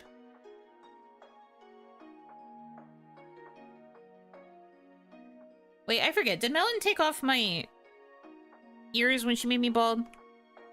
Oh, she didn't. There you go. See, I do have ears. I couldn't remember. Sometimes when she makes people bald, she also gets rid of the ears so that it's just a perfectly smooth head. But I do have ears. Ha, bald. Shut up!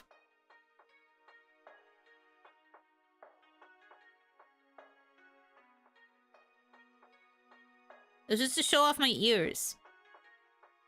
Which still have the shading on them, so you know that that's because the hair's in the way. Anyways. Crack it open to get all of our funny yolks. Don't crack me open! My brain goop wouldn't taste good.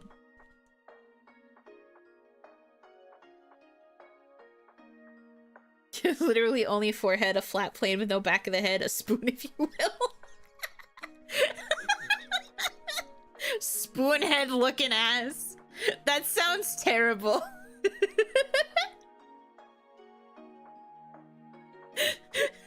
Spoono. God! That's bad. That's bad.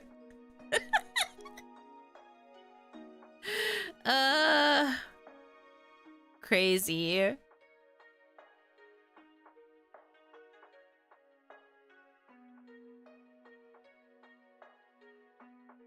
This shit writes itself.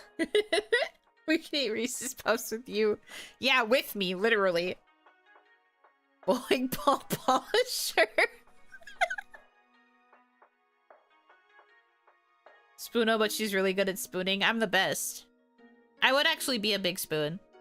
Which, fun fact, if a little person is the big spoon in the dynamic, that means that they are a jetpack. So they are jetpacking.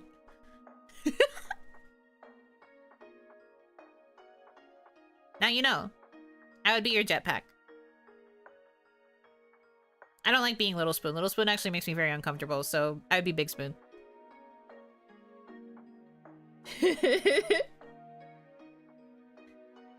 Jetpacking is a new one. Yeah, it's called jetpacking.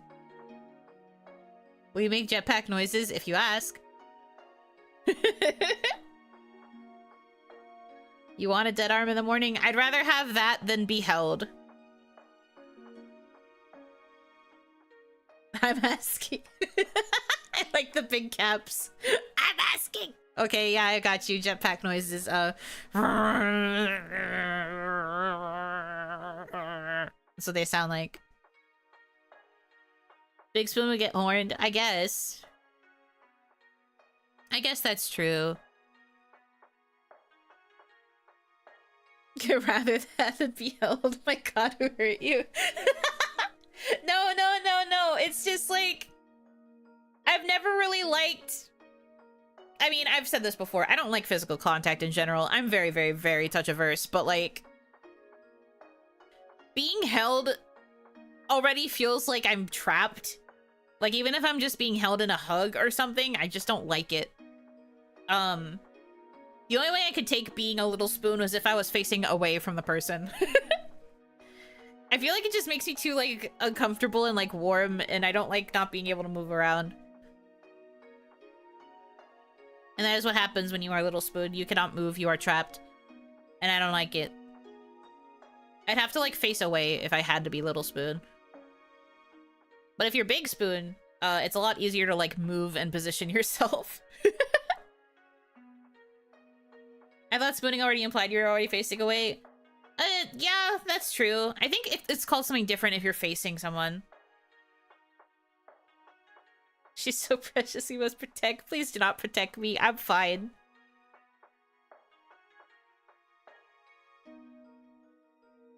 Forking? I don't think it's called forking. I'm pretty sure it is called something else. I just don't remember what it is.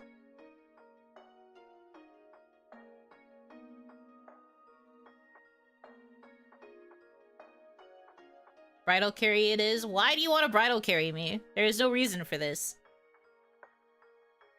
That would be nice, though, because it would mean I don't have to walk in my big-ass geta. Facing is just hugging? No, there's a specific term for it that's, like, opposite of spooning. But yeah, no, I don't like hugs either. I don't like being touched! Ugh. Gives me a squick. I don't like it.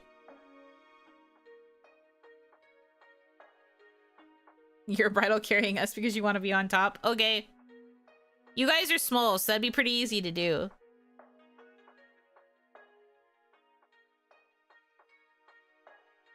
You're literally so tiny and small and tiny.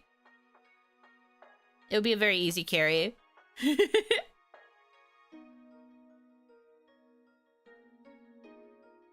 So that's why positive affirmations is your love language? I mean, I don't know if that's why. It's just that, like, it was actually taking those love language tests that made me realize that my desire for physical touch was 0. I was, like, the only person who was taking the test and getting a 0 score in something, and it was touch. I just did not want to be touched at all. I did not get a single point in that category. And tiny and small? Yeah, that's you. Every 15k of us put all your weight on her. Yeah, let's go. I think if like all 15,000 of you did it, it would probably be like 3 pounds. Easy. Easy clap.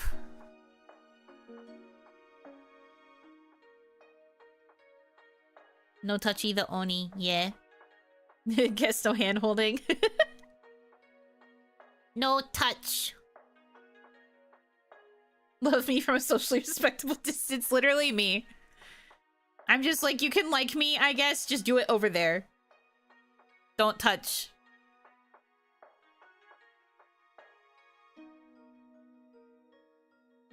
Hold me, but like that way.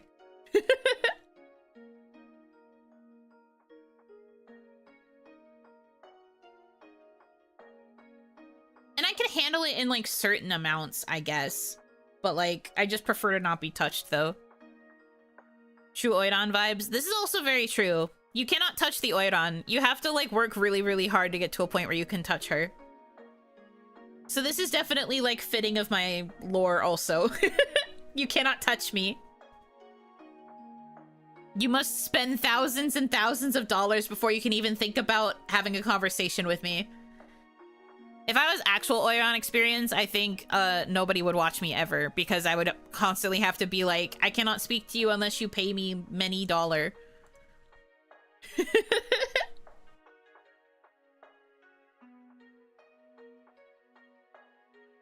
guessing you just like having your neck poked? I mean, I'd rather it not be. But saying dislike is a bit weird. I guess I've never really had people touch the back of my neck, so I wouldn't know. There's a word for that on the internet. Haha. I'm sure. I just got used to hugs because my family is big huggers, but I even hated being swaddled as a baby. Swaddling was okay. It was like too much hugging. Well, apparently I used to be more affectionate when I was a baby. Or like when I was little. Because I have memories of like cuddling with Oni Mama on the couch and like play wrestling with other family members and things like that. But once I reached a certain age, I was like, you know what? No one touched me ever, actually. And then I just tolerated it for like family. When it came to friends, I was like, please don't touch me, actually. I don't really like it very much. And then there are still certain friends who like insist upon physical touch as their love language, so I'm just like, fine. You get one hug and that's it. You get one hug, hello, and then we're done.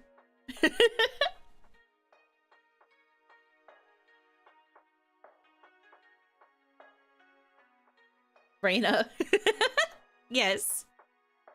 Reina did like run up and hug me instantly when we met, and I was like, okay, you get the one hug.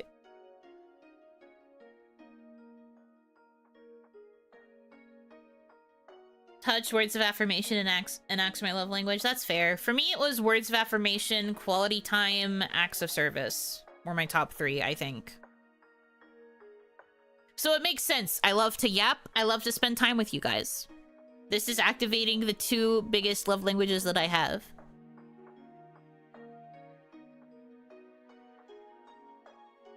I thought being kept in an anime boy's cage was your love language. See, the perk of being in the cage means that he won't touch me. He will just look at me and love me from a distance. Do you understand? You know, and Charlotte would just bro nod to each other and be fine. This is so true. I would be very respectful of Miss Charlotte Suzu. I would just give like a tiny nod, and then we would both be in our separate rooms and like not speak.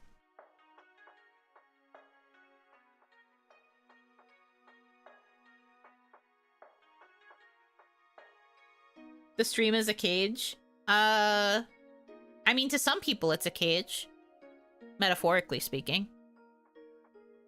You know, as a house cat in a past life, I have to wonder. I often wonder what my past life must have been like. Like if I was another human, or if I was just a little freaking creature. But sometimes I do feel like I give house cat vibes despite loving dogs more. House cat that really liked dogs, maybe? Maybe a house cat that lived in a house that had dogs?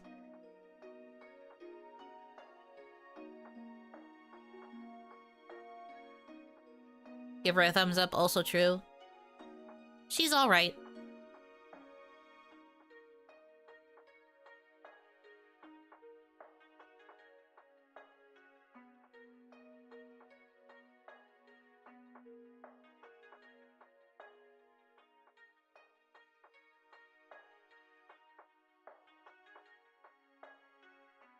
The cage is just your upcoming stream from prison. Please stop wishing this upon me. I don't want to go to prison. I'm just a little guy. I am a law-abiding citizen. I am a rule follower. I have no reason to go. Please do not wish it upon me. I'll cry. If the stream is a cage, then do collabs count as cage matches? Fiona is the one who invited me to do this collab, but because I'm hosting it on my channel, I'm actually just bringing her on for a cage match. We're actually just gonna fight.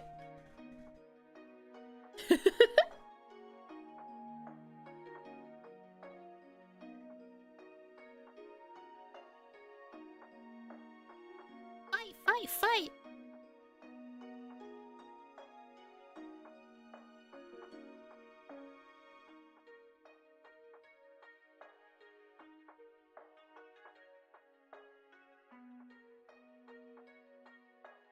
Speaking of, I bought the game earlier. Yippee! It already had DLC, so I was like, whoa. I didn't realize it was gonna have it. But the DLC was just to have more options for playable characters. So that's neat. But I got the game, yeah. I'll probably have to figure out if there's anything specific I need to do for setup. The last time I played it, like, co-op, last time I played a Monster Prom game co-op, there was, like, I had issues with, like, getting it to work with the internet connection, so we might have to do, I might have to make it a little bit more archaic style, but it should still work. But I can also ask Fiona, because she's done a couple other collabs with other people for the other Monster Prom games. Maybe she knows the secret. I couldn't figure out the secret the last time I tried.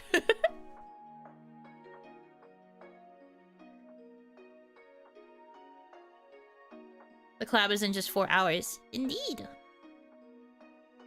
Well, more like 5-ish technically, but like, you know, the countdown, it doesn't show that it's 5. I just think it's funny she's named Fiona. It's not intentional. She had the name, but I don't think it was before me. Did they debut after Hanamizuki? I don't remember. Anyways, I do think it would have been funny if I had chosen the name Fiona and then she ended up still being Fiona. We would have just been 2 Fionas.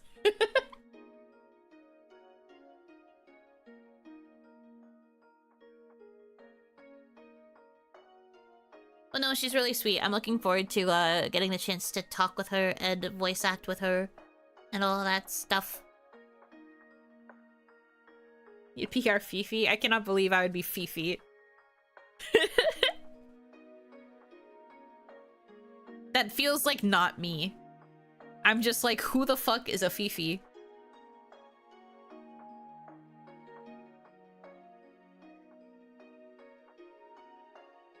That is not me. That is not I. One tells only lies and the other is Fiona. What the fuck? She's the Princess Fiona and you're the Ogre or Oni Fiona. Wow. I invite a new girl onto the channel and she becomes the princess. What the freak? No, that's fair actually. She is a princess.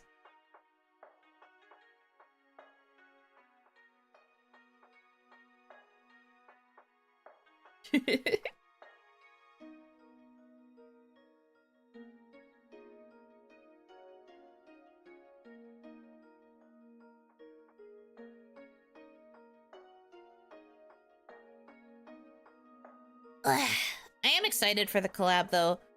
I've never played the other ones on stream for you guys, but I do really like the Monster Prom games. I've been waiting for this one for a while. Back when we had first started talking, we brought up liking the Monster Prom games when we were thinking of collab ideas. and then we realized that the new one was going to be coming out, and we were like, we need to play it when it comes out. And then here we are. The minute the release date was confirmed, she was in my DMs like, so when we doing it? I was like, real. Tomboy Yuno curses, foiled by my own backstory. Doomed by the narrative. Apparently there's a Coleman. That's literally the one we're going to be playing. Yes.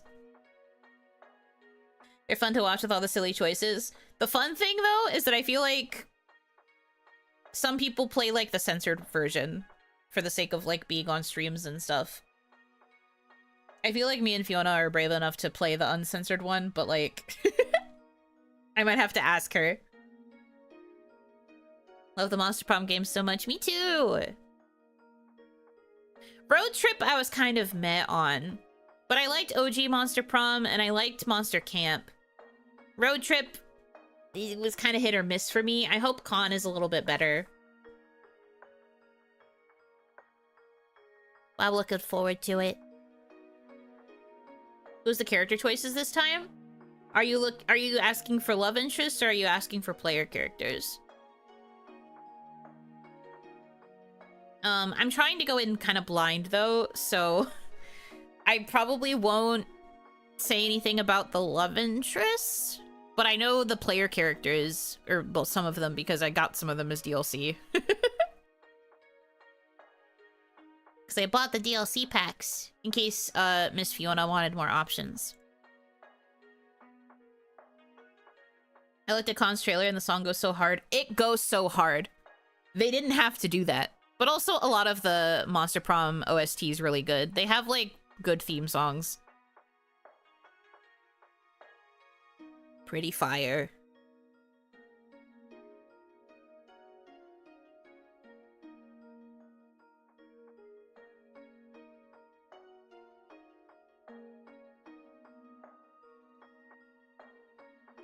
But yeah, man, I'm excited.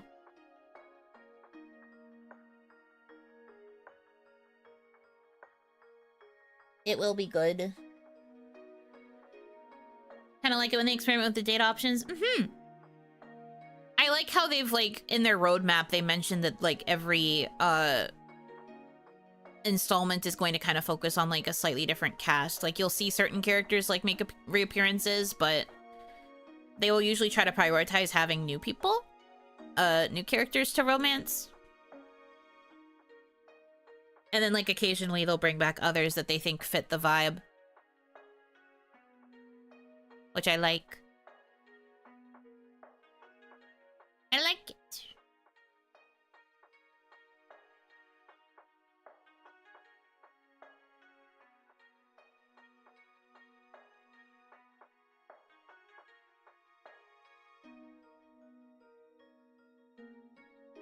It'll be fun. Both of us are going into it pretty blind, besides, like, watching the trailers and stuff.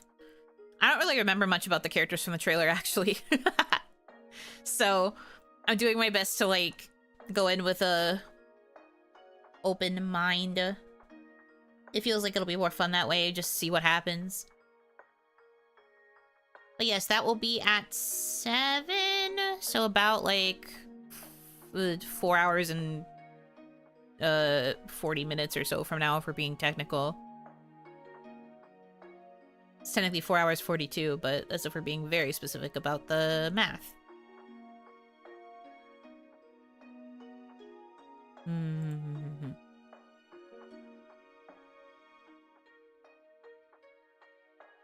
But yeah, I'm excited. It'll be fun. It'll be good.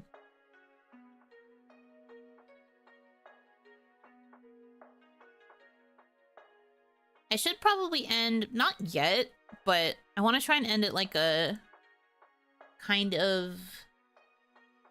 decent time is not the right word I'm looking for. I'm bad at talking. But I want to make sure I can have time to, like, prep, have dinner, all that fun stuff.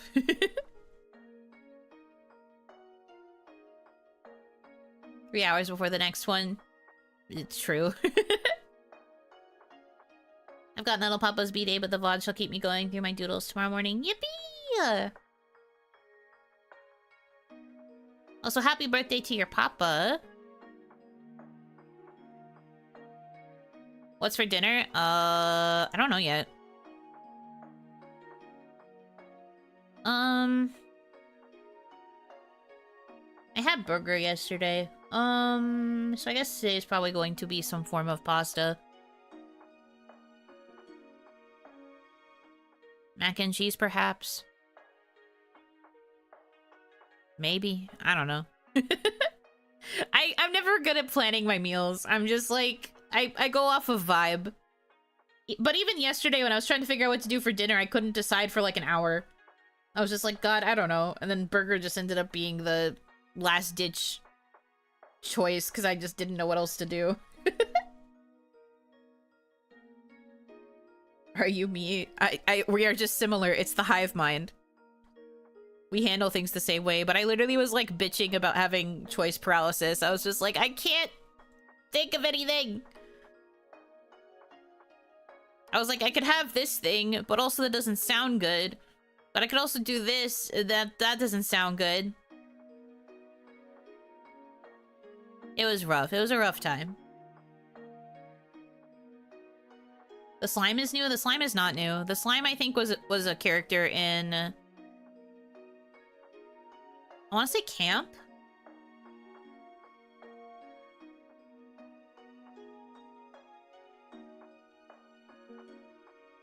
But as, like, a side character. Not a playable. But anyway, don't worry about it, please. No spoilers. Oh yeah, playable DLC character in camp. Okay, I was right about remembering that they were from camp.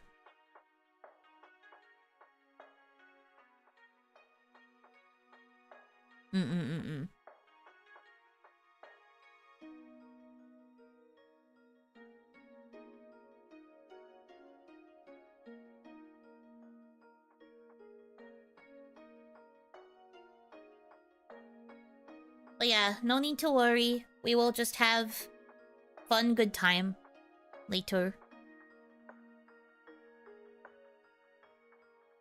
There's Beholder.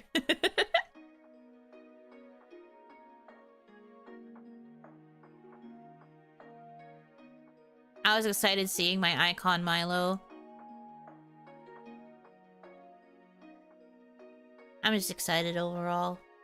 The Bunobonaki experience? Yes. I don't know what we're saying is the Bunobonaki experience, but yes. This is the experience. Welcome to the stream.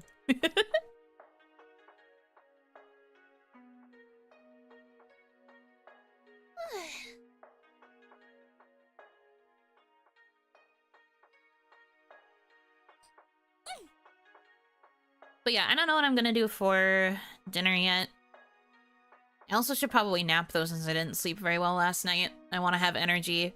The other thing about Monster Prom games, in case you guys have never seen anything about them before, is that they are long as fuck.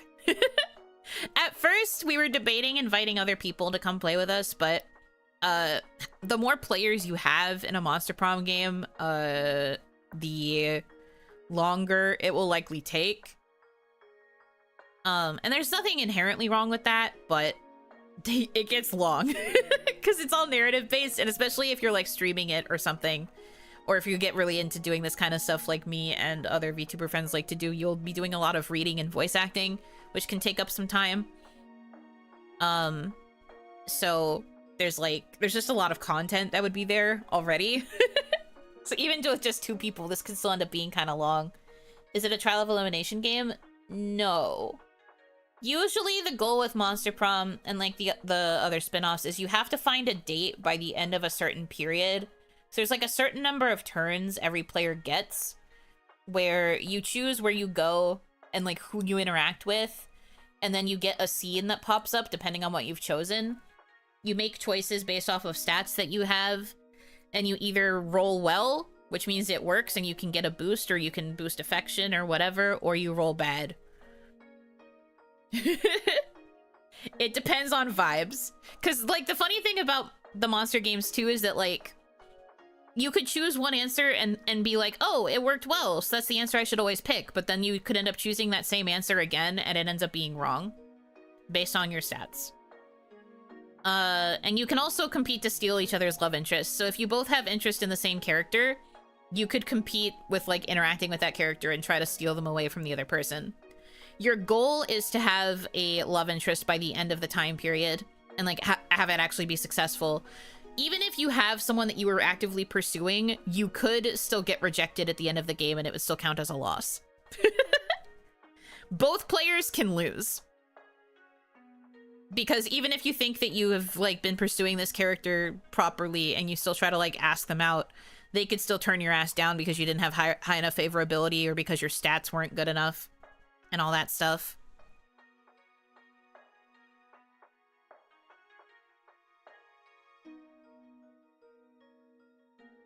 I literally have never won the game in the first one. Man.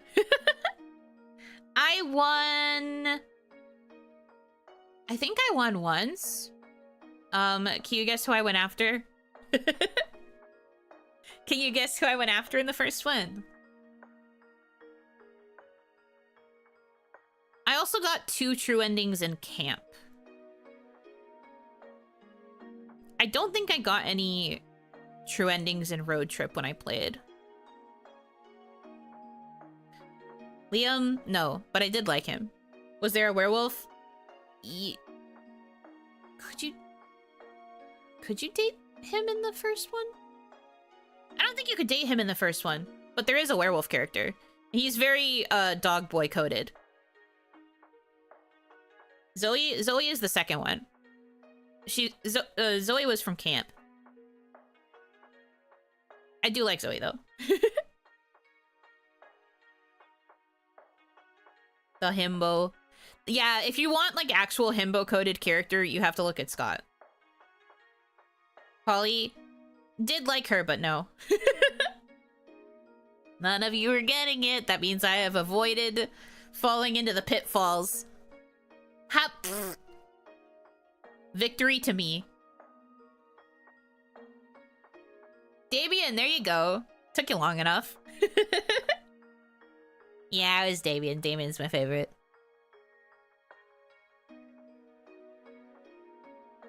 That man is so oopid. If I knew the characters, I'd probably guess it. Nah. I was trying so hard to remember his name. That's so fricked up. I feel like he's so memorable. I love him. I was slowly narrowing it down. Well, that's not how it works. You can't just list every name and then be like, I was gonna get it. Obviously, if you listed every name, you'd get it eventually, but the point is, nobody got it first try. I recommend turning on the tutorial. They made some changes to the gameplay, so it might be confusing if you go in with just the old rules. Okay. Good to know. I was probably gonna leave it on anyway. Especially because some people in the audience might not have seen anything related to the Monster Prom games. You never know. So I will make sure the tutorial is on when we go to play.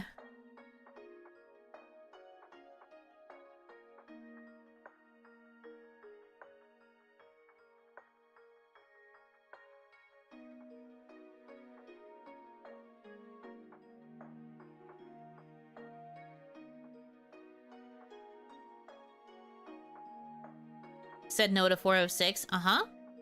And again, the point is you didn't guess early on, which means that it was not a predictable guess, or not a predictable choice for me. The reason I'm joking about it is because usually if I have people guess who my favorite is in something, you're able to guess it right away.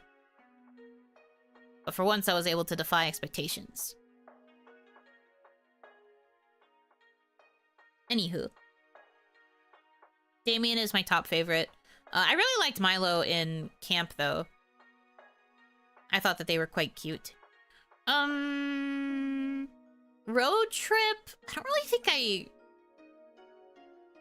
didn't really, like, super connect with anybody in particular. But I also didn't really play a lot of Road Trip. I played, like, a little. But I feel like Road Trip took, like, a really long time comparatively to the other two games.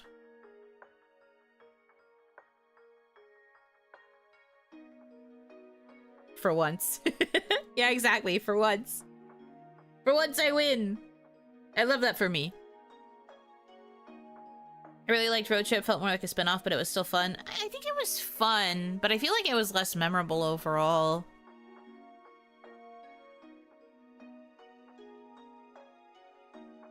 I guess it was more of like a character thing than anything else.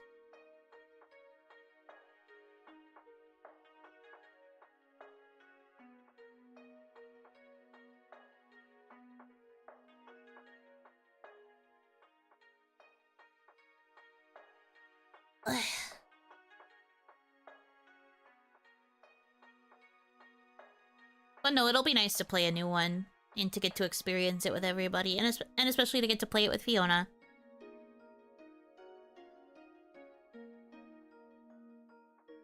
Speaking of collabs, though, there's like a bit of a... Here's a spoiler for the schedule, I guess. I will be off on Sunday, but, there was another collab happening on Monday. Not of MonsterCon. I don't know if I want to spoil what it is yet, but it'll be a slightly bigger collab. It'll be with 3 other people. I'm still debating if I want to stream my POV, but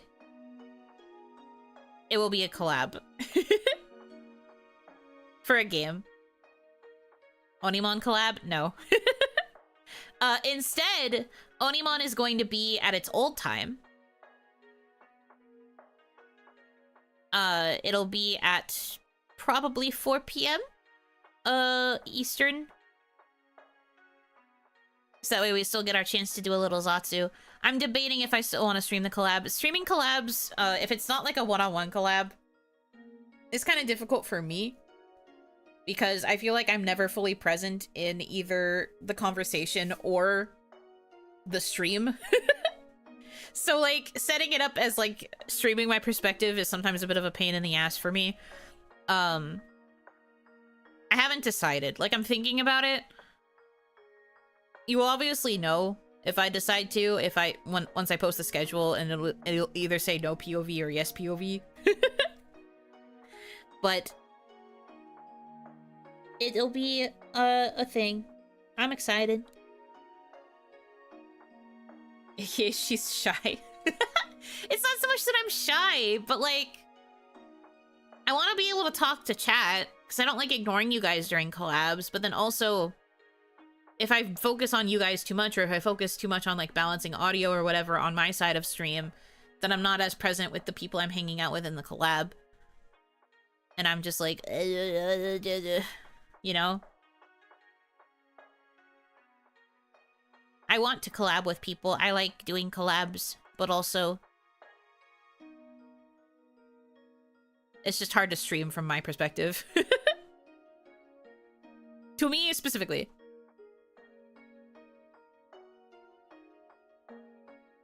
The whole point of a collab is to talk to the collab people. Chat will understand. I suppose so.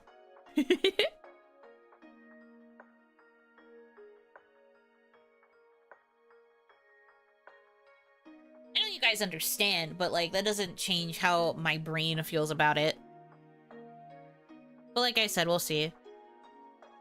Because I know the other value of having the POV is being able to like consistently watch me instead of having to search the other POVs to try and find me. So, I don't know, I'll think about it. I'm leaning towards yes, just to do it. But I will probably have a notice pinned in chat that's like, I'm going to be focusing on the collab. You guys can just hang out and watch it if you want to. And then if there are ever times I go solo, then I will look at you. I will stare at you. We understand that she hates us. No! I don't hate you! No, please!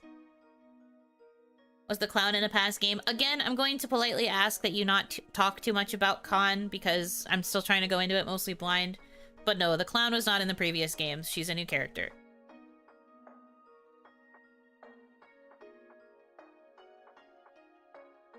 Oh no, I don't hate you. From what I understand, though, this game might actually be a bit difficult to pay attention to chat with, so it really might just be me, doing my best to survive. Doing my best to get through it. TM. But that's okay.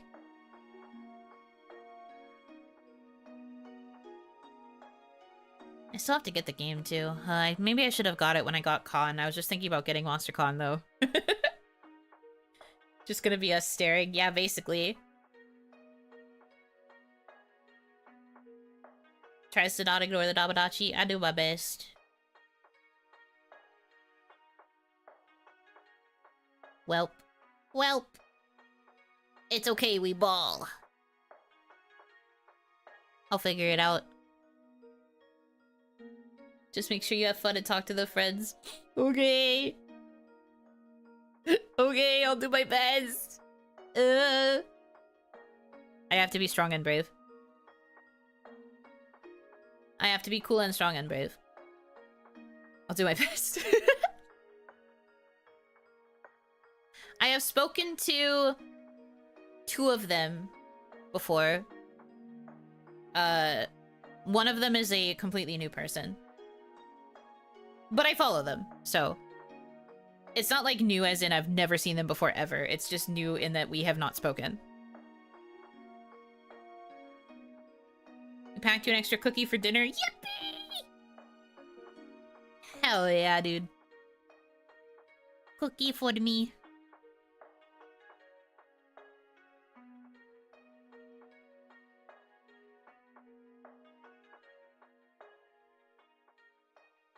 But yeah, it'll be good. That's the plan for Monday, though. So our first double day is going to be Azatsu and a collab. Wow! Crazy! It has Puntables labeled on it? Oh, well, I can't eat it if it belongs to Puntable. I have to save it for her.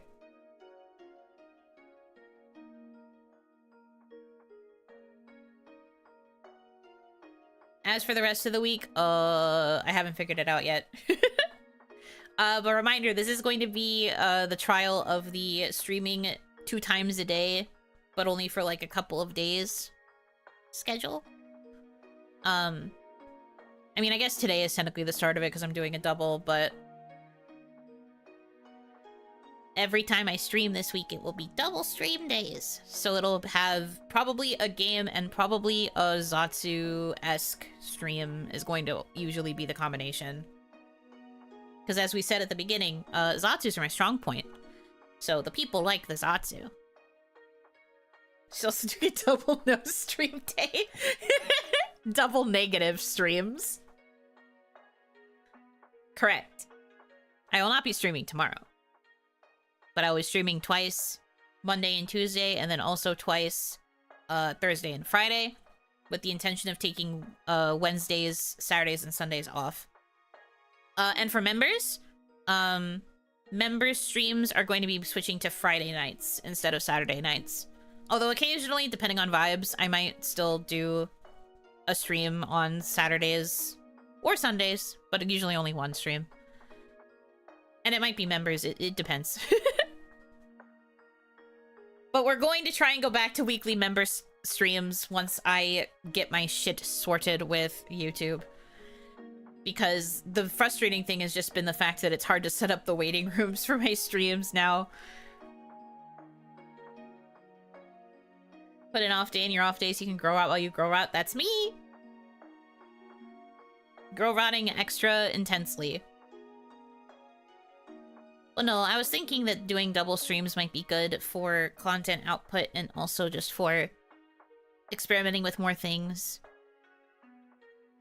I liked the schedule that I had previously, but I felt like I was running out of like slots because I have so many ongoing series, and I wanted to have more room to just kind of do whatever.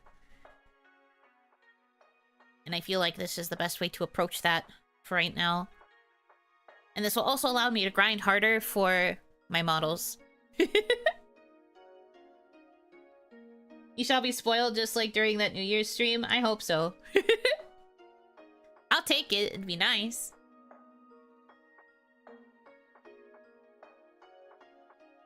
But yeah, the plan is to just kind of do more content and just do my best overall, maybe. I don't know how else to word it.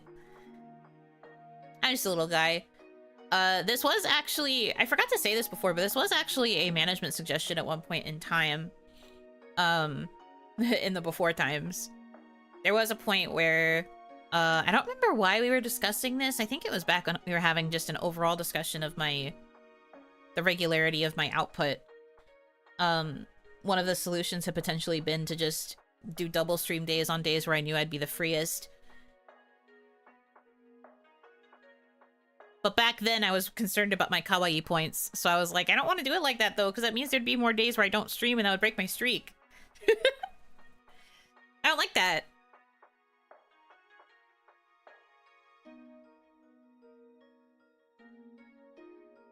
R.I.P. my kawaii points that I grinded so hard for. Couldn't have gotten a hairstyle, kicks the ground. Well, it's fine. Because my new outfits are both going to have an alternate hairstyle. So, technically, I win. I'm getting something that is the equivalent to 4 hairstyles. Checkmate. Kawaii points that I lost. I just also wish sometimes that I had gotten an alternate hairstyle for this model, too. Would have been nice to have. Just so there's a little bit of spice.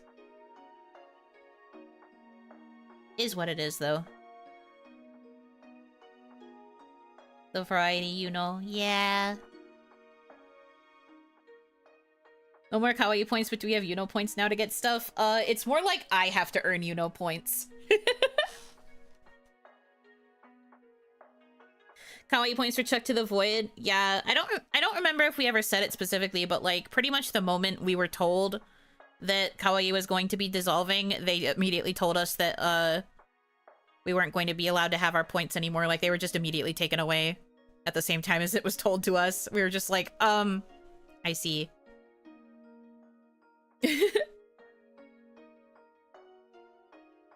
Does anything happen to my points for the Frito-Lay chip bags? The ADC that program just before I had enough to get anything good from the school lunch chips? Aw, man. How many points did you have? Well, I guess I probably still can't say specific, like, numbers or anything, but I had earned enough to get an alternate hairstyle.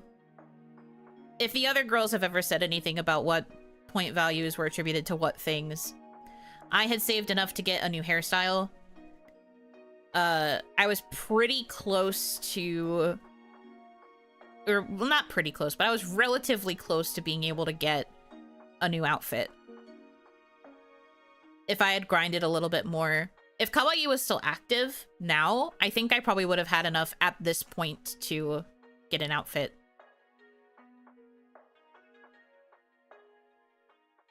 It was a by the by, your points are now invalid. Not so much invalid, but they were like, you can't cash in your point rewards for anything as of this announcement. Which was really hard because there were a lot of the girls had been grinding specifically to get those points, and they had worked like so hard just to have it taken away from them. Or she had a whole outfit saved and was waiting to get her old art mama. Yeah. It sucks, man. I can only imagine for the people who had other projects like already in the pipeline or whatever. I think they were told that things were still going to get finished if they had already redeemed the points and it had started, but if it hadn't started, then it was just kaput. And it went nowhere. But yeah, I was kind of bummed about mine. I had done a decent amount of grinding by then too. Not as much, perhaps, because I was kind of breaking my streak more often, but I don't know, I had still done, like, a decent amount. And, like, earned what I felt was a decent amount of points. I still get sad about it. And I understood why they took it away. It was part of just, like, the overall, like, reasoning for, being allowed to continue and stuff. But I was just like, man. Fuck. I was very sad about it. I would have redeemed it for the hairstyle if I could have. But I also don't know if my mama would have been that fast.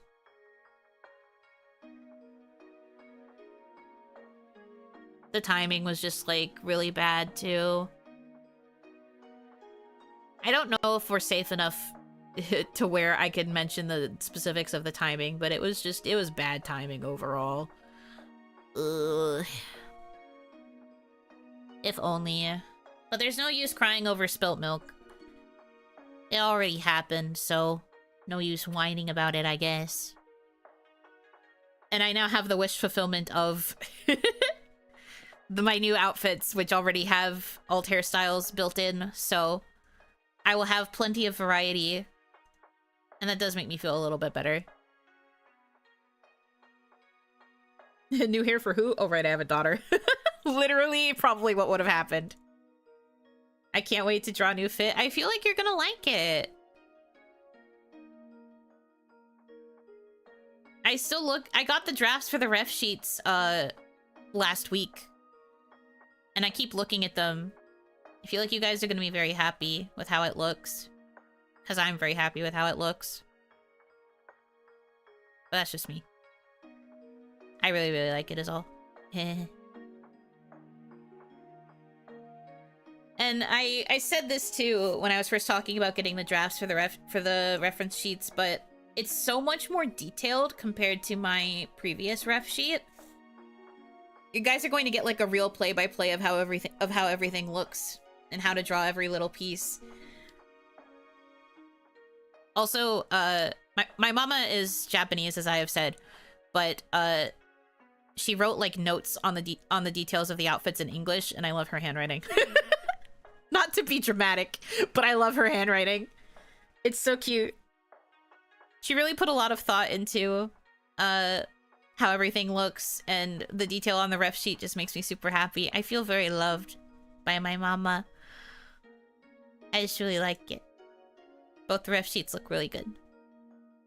And I feel like, again, you guys are gonna like the fits. They're good. A mama who cares a lot. I just really like her. I like her so much. I'm so excited. And like I said, that's part of why the grind is going to start increasing too, because I need to make sure I will be ready for the next payments. In an ideal world, I'd love to just earn everything in time for the payment so that I could just pay it all at once and not have to worry about separating it anymore. But, you know, taking it slow is also fine. I need to at least have half of the current goal by the time the next payment rolls around, I think. If I assume that we're splitting it this way.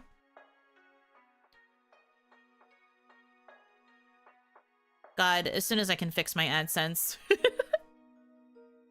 They send me weekly wrap-ups and they're like, you earned this much money this past week. And I'm just like, when are you going to give it to me?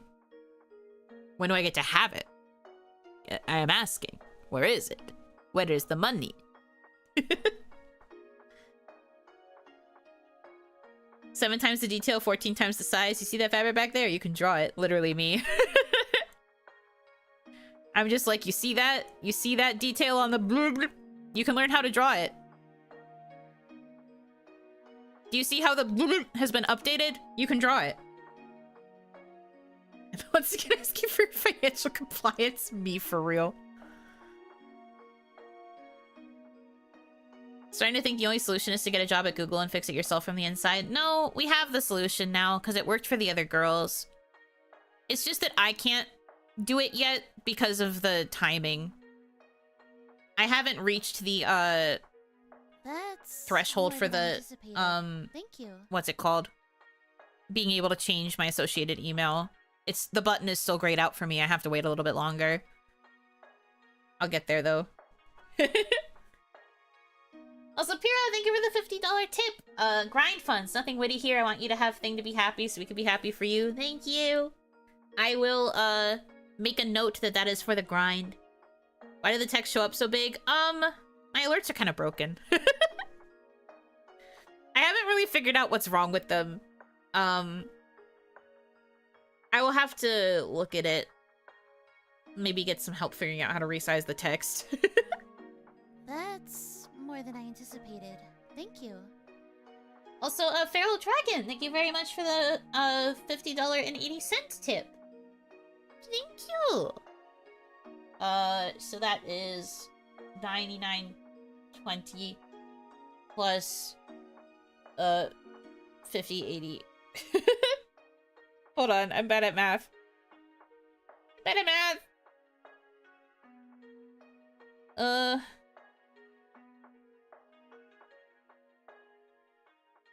150. Okay, I did math.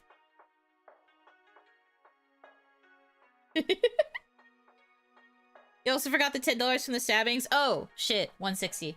Okay, 160 then.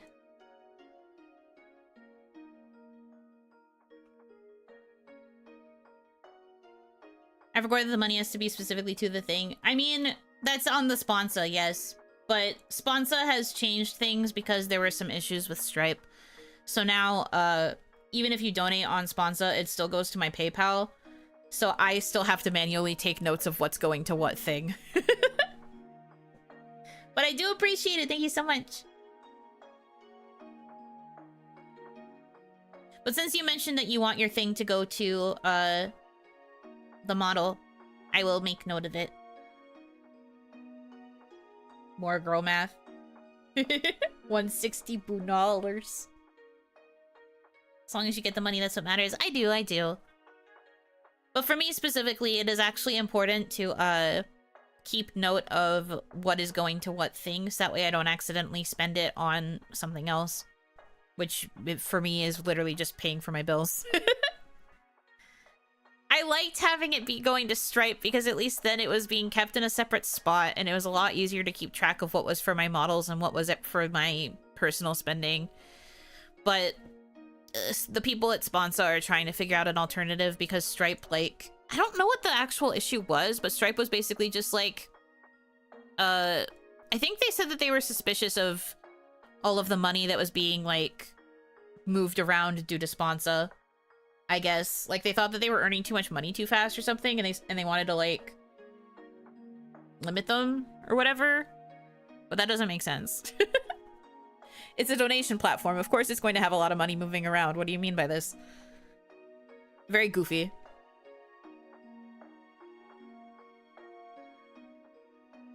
But everybody who used it was told to like withdraw from their Stripe accounts. So that it wouldn't get like closed down.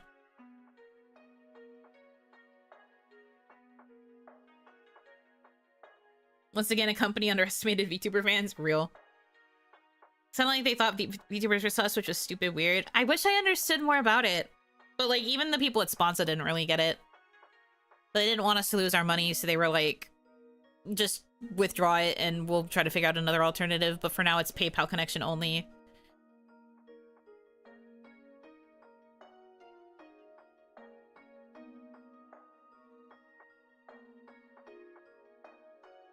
Which is a bit of a pain. Because I liked having the separation. I guess in theory, I could have just made like a separate account for the model funds. Like a separate PayPal or something, but that also would have been too much work. Because I already have a business PayPal, so I'm just like, I should just use that. That's smarter and easier. We'll see. We'll see if I'm able to do this. And then I guess worst comes to worst, I will have to be brave and do the accursed subathon to get the remaining money for the models. I have been told by my mama that the work will still get done, even if I don't make a payment by a certain time, but she'll just withhold the final files from me until the payment is completed, which is understandable. So I'm not too worried. I did have like a moment of panic the other day, but I still think it's doable. I just have to, you know, make it worth everybody's while and work hard. And if I can fix this YouTube problem, big chunk of it will be taken care of. Please, YouTube? Please? Hard to have foresight when it wasn't a problem before. Yeah, that's true too. I just really liked it. I had really liked using Stripe that way.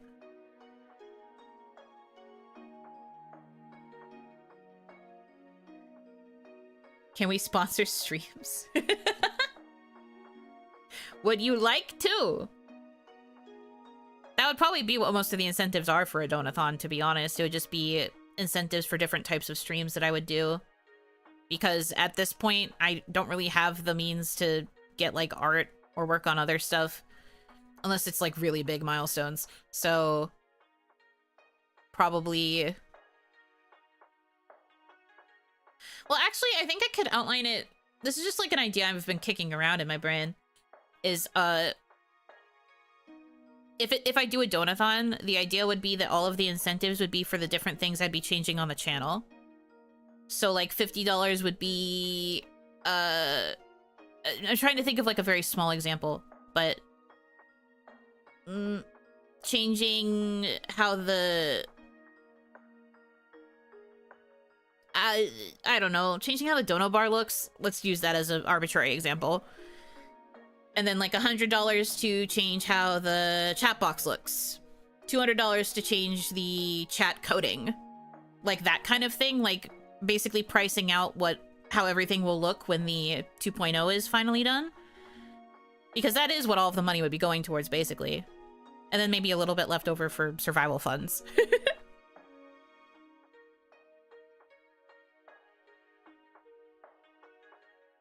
Dono bar gets flames. Dono bar gets Guy Fieri coding. Everything is fire now. I meant more like just pretending it's an ad.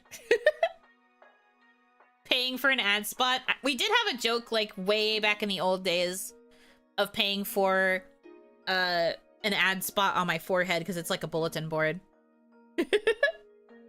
Or like a billboard. pay for an ad space on my head. And then it's just an asset that I pin.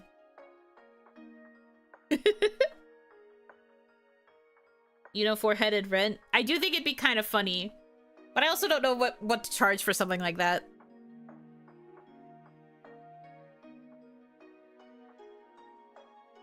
Donut bar in chat box drips green. Aesthetic is now green ooze. Advertising Bustafillos on your forehead? I would. When Bustafillos 2 comes out, I will be pinning a image of the box on my head. I already gave you an asset to have on your head. You did. You did indeed. I have my silly little guy.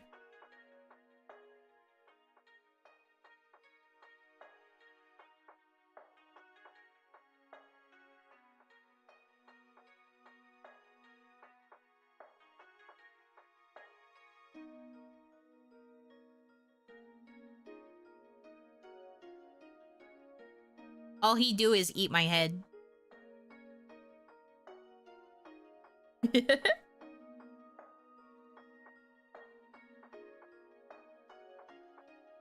like that idea for the bit streams, using the forehead space for ads or knots and crosses. Indeed, indeed. Still makes you so happy to see him. I'm happy to see him. He's so funny looking. This silly lad. The horn is for flavor. He's very happy eating the horn.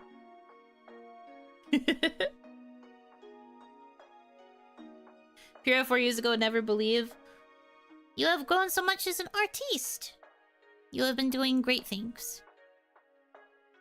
Be proud.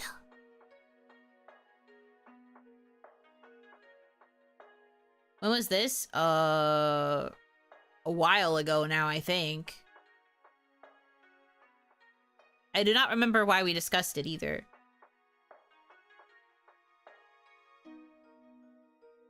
Silly lad on the forehead, what is the Buno horn savor like? Good question. I don't think he will answer you though, he's busy.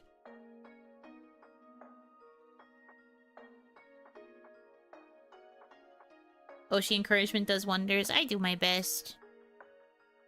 I really do appreciate all of the art that people draw for me, or commission. Because commissioning is also nice. Everything good.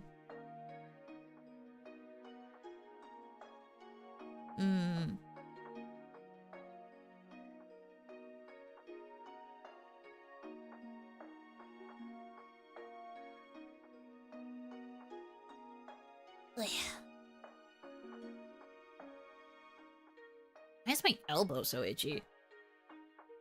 That's annoying. I still think PP Yuno is the best art on your tag. I think it's one of the most cursed arts. It was also the one time a VTuber replied to my schedule, and it was them to be like, "What the hell is that?" Usually, I get replies from like viewers, you know, fans, but that was the first time I got a reaction that was like, "What is that?" from a VTuber. And I was just like, yeah, no, that makes sense. Anyway, that's Peepee.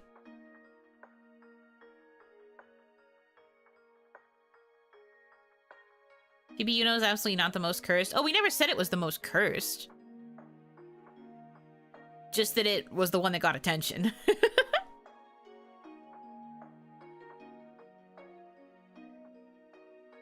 So you don't want Sporar like that? I never said anything! But you're right, I do just want art in general. Art good. Art make the hap.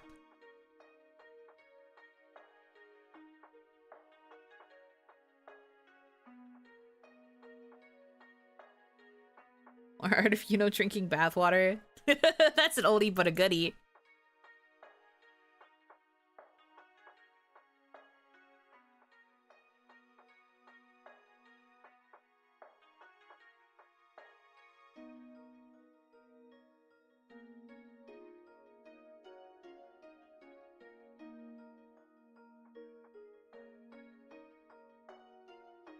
I'm back from the work trip, so the tulips piece is gonna be done. Yippee!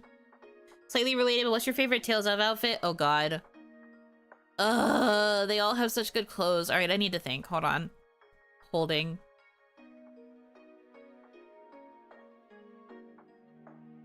Which game? Can we narrow it down to a specific game? I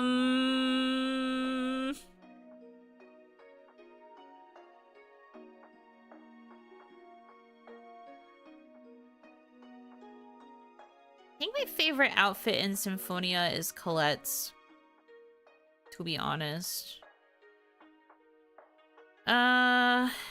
Abyss? Favorite outfit? Guy. But I guess also Annis. I liked Annis's outfit too. That one's cute. Vesperia. Rita? Yeah. Rita's is cute. I like the goggles. The goggle accessory is very adorable.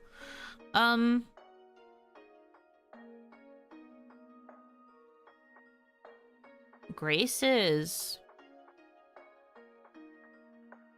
None of them really stick out to me. I guess, like...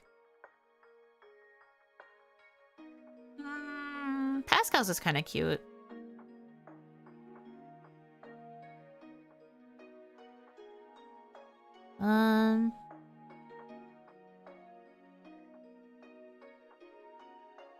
In Legendia, it's a tie between Chloe and Jay. I like both of their outfits a lot. The other one that sticks out to me for Grace's is Richard because of the ascot. Yeah, there's just something about their outfits that just doesn't really speak to my taste. Not that they're bad outfits. Like, I like how it looks for them. But it just doesn't speak to my preferred aesthetics for outfits, I guess.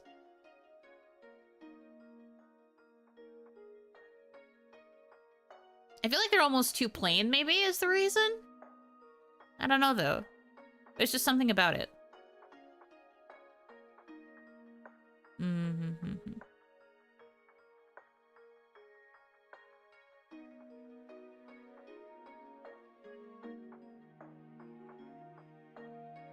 Man, I was thinking about Jay again the other day from Tales of Legendia because I was playing Pio Fiore, the current otome that I'm playing.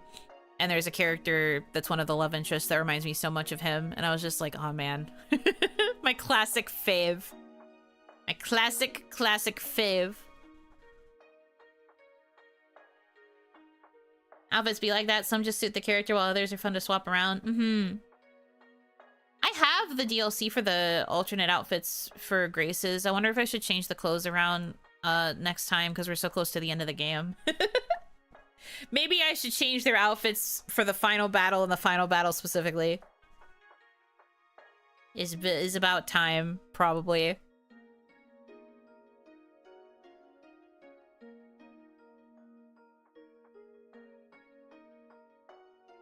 Gotta make them change their fits. They've been wearing the same thing all game. Surely it's stinky by now. Ba-bump. Final outfit attire, Finally using it.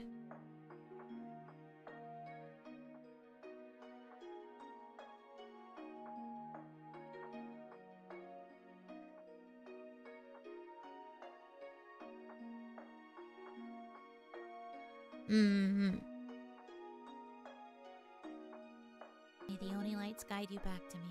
TCLE! Thank you very much for becoming a member of the emote tier!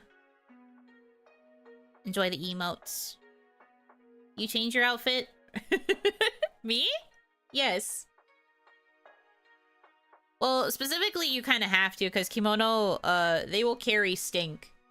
You have to be very careful. Also, as an oiran, I should always make sure that I smell good.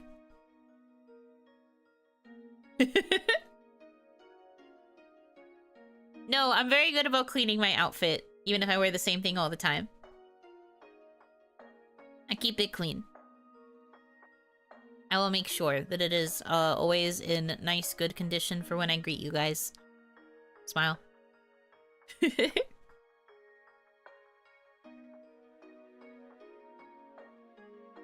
My kimono is not stinky.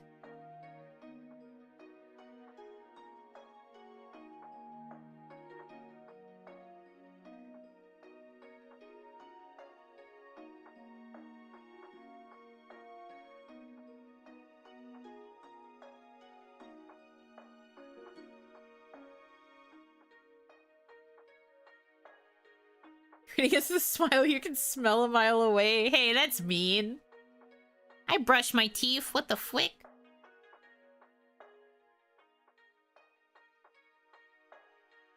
I'm not stinky. Well, not bad stinky. I am a stinky, fanfic writer, so... I guess in some ways I am stinky, but I'm not stinky. Look at what the calendar says, opposite day. No! Stop! It's not opposite day! You can't just arbitrarily decide days. I'm not. I'm not stinky, I'm clean. I'm very clean and also cute. And I'm a pretty girl. And I'm a smart girl.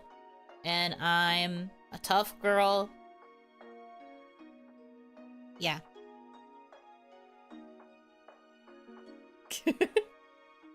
Oni dental hygiene is not a topic that's discussed often because it should be understood that I take care of my mouth. What the flick?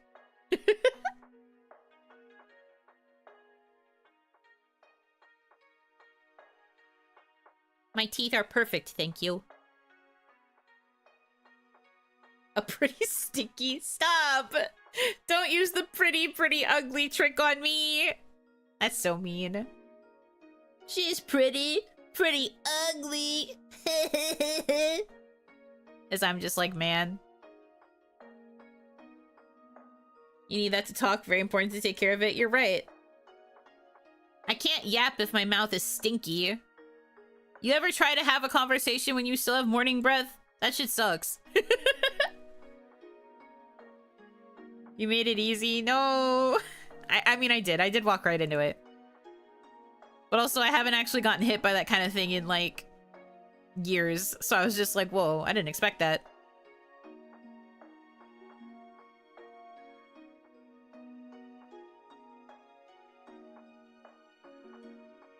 Technically also a delicious Oni girl because of the Kirby nomming you. Well, Kirby is mostly eating my hair accessories and my horn, so I guess that part of me is delicious. I don't know about the rest of me. You know what else? Garlic? Ugh. Garlic on top of morning breath sounds disgusting. The ick. I thought you were going to be upside down like in the thumbnail. I thought about it. I thought that the entire stream I was just going to have everything be flipped upside down for you guys' view, but I realized that would be a lot of work to have to reset. Like, this room would just kind of end up upside down forever if I did something like that. Garlic is tasty, though? Oh, no, I fully agree that it's tasty. I just don't think I'd be able to handle it on top of the taste of morning breath. Buddy is impaled. No, it's a Kirby, so the inside is an infinite black hole, and thus it will never be impaled. You can just see you being upside down? Okay. The problem, though, is that the last time I did something like this, everyone went crazy for my feet. But I guess that's just the life I live.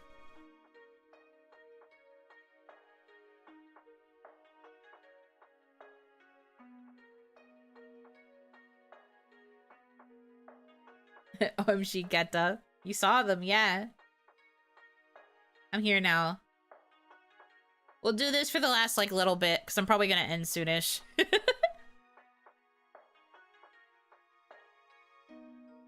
Spin! For free? Yeah. For free. One time only.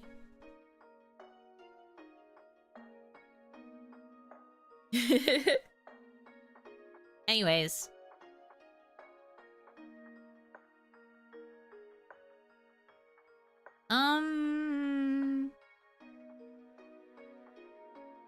Next time you have a hanging out thumbnail, do this the whole time? Okay, I guess.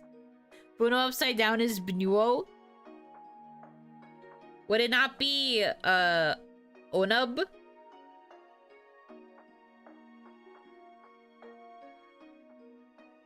Onub. Which I think is funnier. Oh, Nub. Little guy's hanging for his dear life. No, he's good. He's eating. Cooking Yuno like a s'more. Don't cook me like a s'more. That would only be if I was, like, impaled on a stick.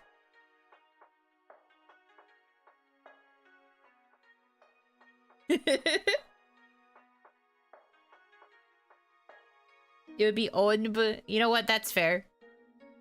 Are you Australian now? Good eye.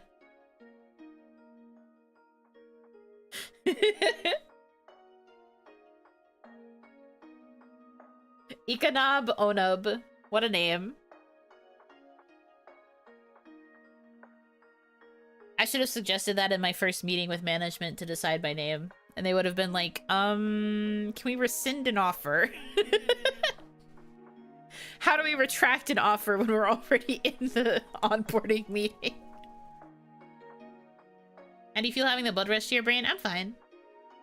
I'm an Oni. I'm chilling. Gotta have Brazilian Yuno first because they're in 3rd place. Real. I cannot believe my demographics changed so much. It's still really funny.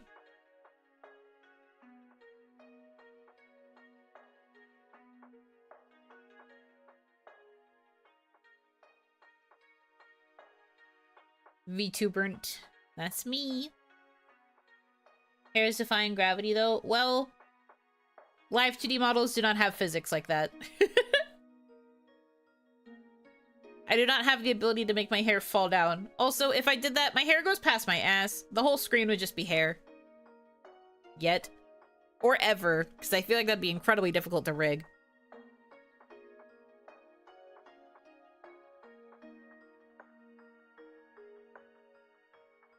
Cousin it tuber. That's a good vibe. I like that. Oni, you're more powerful than gravity anyway. You get me. This might as well be how you do just chatting streams from now on. I don't think I should do that. I don't think I should be upside down. People are going to miss a lot of aspects of my body if I'm upside down forever. Also, with the amount of Zatsu that I do, I don't think I should be flipped for all of time.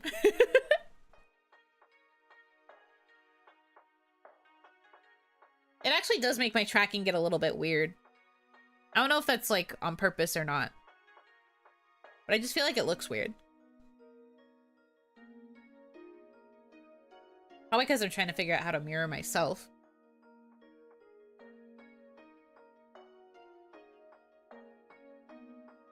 Find your gaming streams. I go to do the collab with Fiona later, and I spend the stream on this side of the screen while she's normal.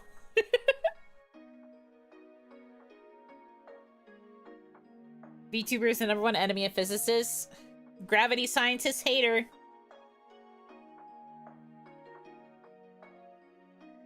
We get more horns but lose Buno legs. That's what I'm saying. If I'm upside down, you're never gonna see my legs again. Do you really want to sacrifice your wife?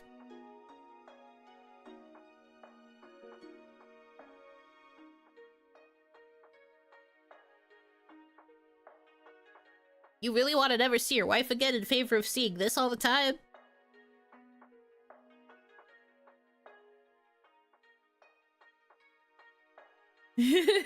Not into feet, surprisingly. No, the feet aren't the problem.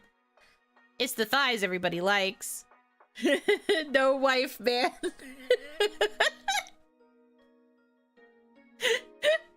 It's a story. The sacrifice you're willing to make? Really? You're really willing to sacrifice wife? That's crazy. Are you sure? No more wife? Because I'll take away the wife emote if she's not even going to show up on stream anymore. No free promo.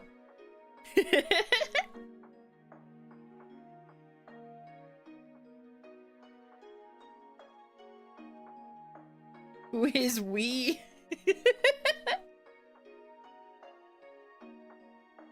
Hold up now, no more wave.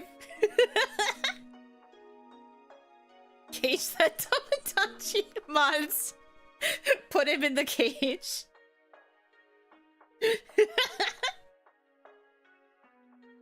Upside down Buno is my wife. I love this for you.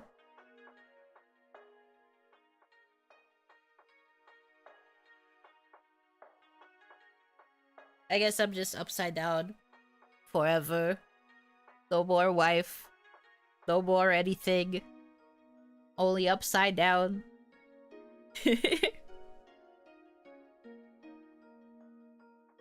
Nah, I could never actually commit to this bit. It's funny in the moment, but I think it would get old kind of fast. And again, you like miss out on a lot of fun details when I'm upside down. So I could never.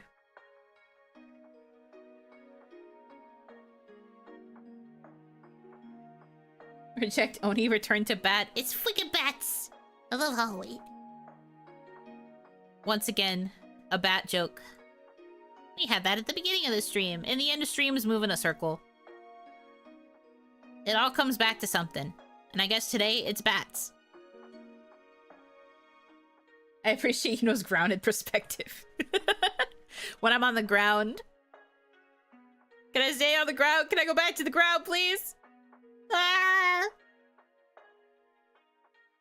He's not upside down in that scene, though. He's right side up. He's just spinning around. We feed the cute bat some fruit. I would like a peach. Do you have any peach slices? You're upside down. You look like you have 4 eyebrows. Those are my eyelids! I look like that normally! That's where my eyelids are! Thank you for peach. You can have the watermelon.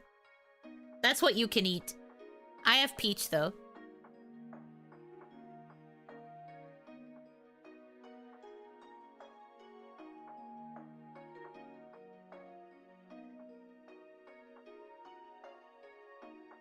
Watermelon. I see. The people are excited about it. That's clearly a peach if you squint hard enough. I may be upside down, but I still know my colors. That is red and green. That is a watermelon, and it has seeds in it. Mistakenly gives cherry. Oh. Well, that will probably trigger my allergy, and I'll have to die.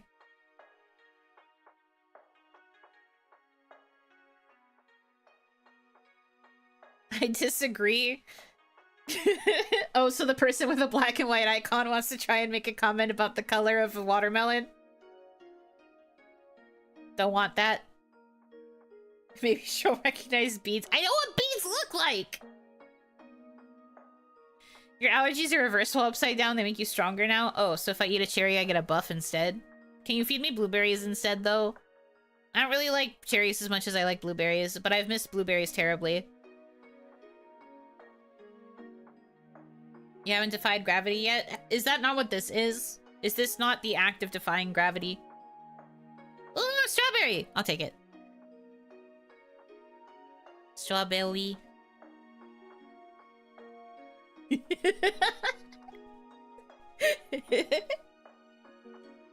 Is the inside of a watermelon pink or red? Depending on the watermelon, it's either one. I guess, like, the technical color is like a pinkish red. But I feel like certain ones are more pink and certain others are more red. Only got orange juice?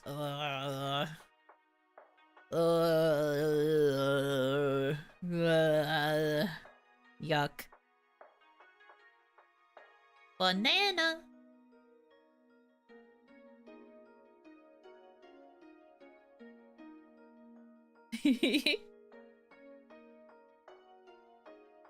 Don't they have yellow ones? Yellow watermelon? I don't know, dude. I don't eat watermelon. You're asking the wrong gal.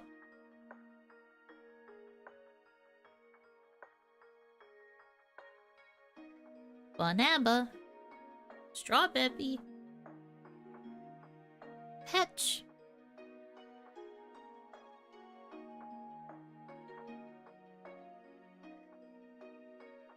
They really are the Pac-Man fruits. I guess I'm just Pac-Man. Take this. Blueberry. Yippee! Pineapple. Okay. Grape. Yippee! Hopefully you don't turn blue after this. Don't worry, I can't turn blue. I'm stuck being green for the foreseeable future. Did actually fall back asleep for a bit. When did Yuno become Australian with a brain slug? Are you new here? This is my true form. Don't say things like that with me around. I'm fine. There will be no blue, though. I'm green until I'm purple. Blue won't come until way later. Although I guess it depends on vibes. Before you turn into Violet. Violet! You're turning violet! Pac, you know? Oh, Pac-Man. And then Blorple.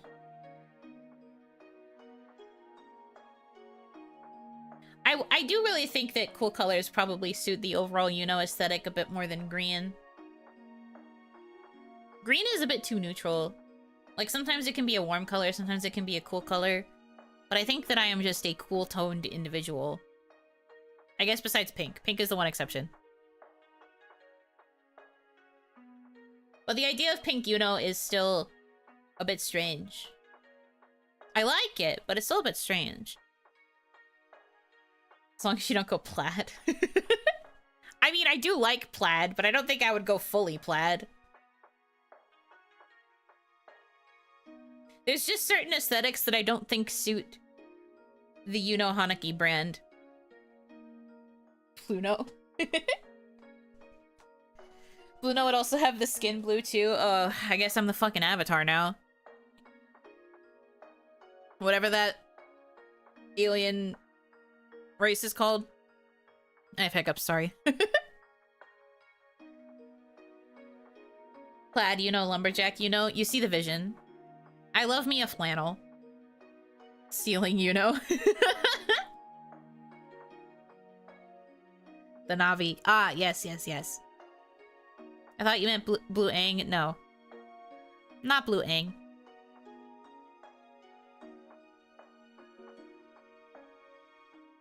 One of the people. One of many of the people. This is true. I am a person. I am, in fact, a people.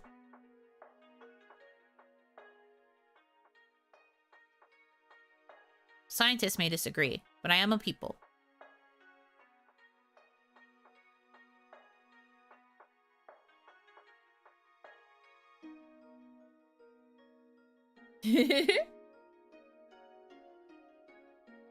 Yuno was Kawaii-chan for a bit and knew she wanted to be Poiple. Poiple. Purple girl. So sad that that design was only ever used for auditions. And is now gone forever.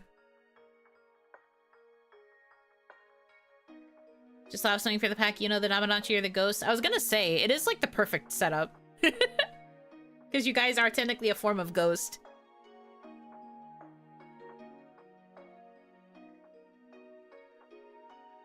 Now that I think about it, Purple Girl actually is kind of reverse Yuno, huh? Because she had the light purple hair and the green eyes.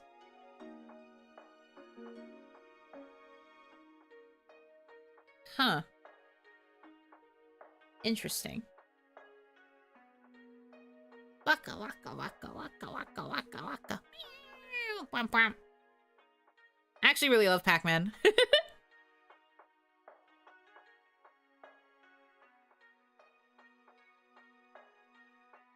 Pac-Man freaking rocks. I had one of those like TV game, like those little like TV game mini console things, and it had like Miss Pac-Man and a couple other like arcade games, but I freaking love Miss Pac-Man. Pac-Man goes hard.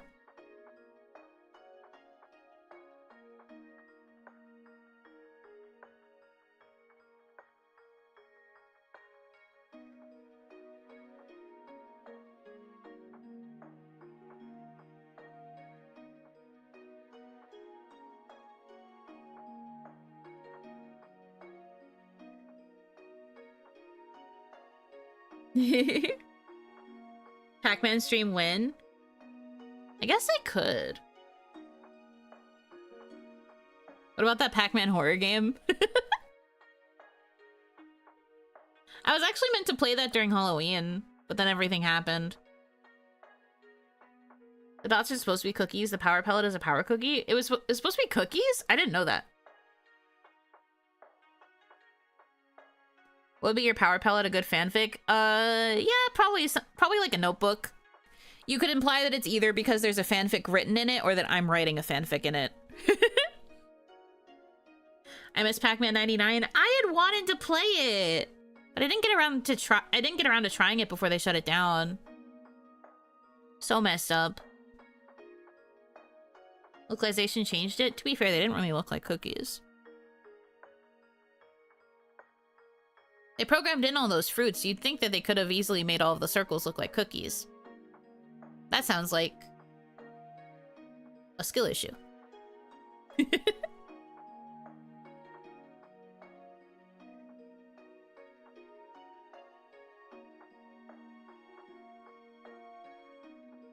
They shut everything down. Mario 35, Pac-Man 99, and Tetris 99. No, Tetris 99 is still active. I wouldn't be surprised if Mario 35 died. But Tetris 99 is still active. They still have, like, events and stuff. To get special skins.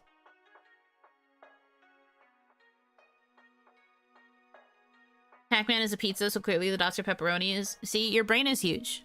I like the way you think. Just be creative.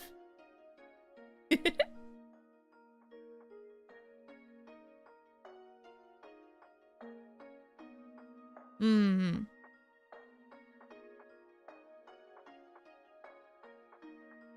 look adorable upside down. Thank you. It's something, at least. I still feel like I look a bit weird. I just feel like it makes my tracking a bit strange. I don't think it actually affects it in any way, but trying to relearn how to puppet when I am upside down and everything is kind of mirrored is a bit interesting.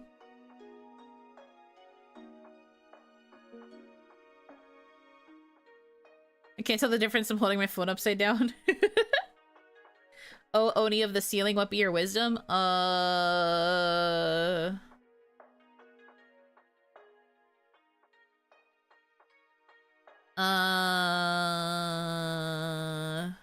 I'm thinking,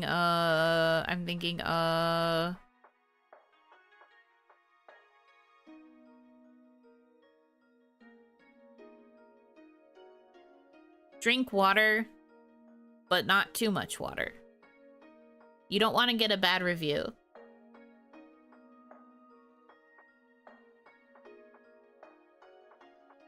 That is my wisdom.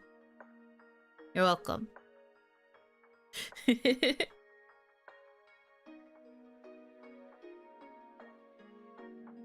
What are pros and cons to being upside down? Pros? You can see my floor and that it is clean.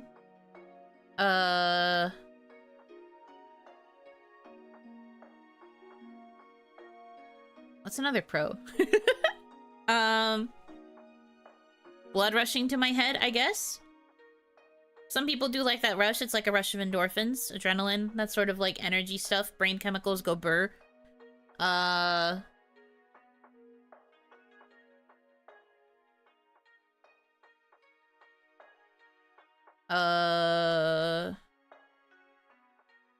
New perspective on my room, I guess. I don't usually see it from this angle. Cons? You guys don't have a way to see wife because I can't show wife this way. Now explain the rhymes. So there is such a thing as when you're denoting lines in poetry, you usually say line A to show one rhyme scheme and then line B to show a different scheme. And you can go through all the letters of the alphabet depending on how long the poem is. When you're describing different rhyming structures, you could have things like A or B to show that the lines rhyme right next to each other. You could also have AB to show that there is alternating rhyme, but you always denote what it rhymes with the letter, so that way even if you have it alternating, you know that those certain lines are paired together. If you're annotating a poem, you will sometimes highlight them in the same color to show that they are matching, and oftentimes they may work in parallel.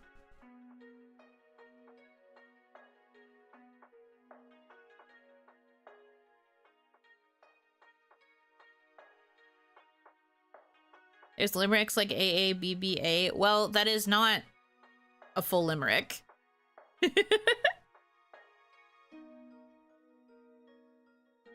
A limerick would be... Sorry, I have to write a limerick in my head. AABB...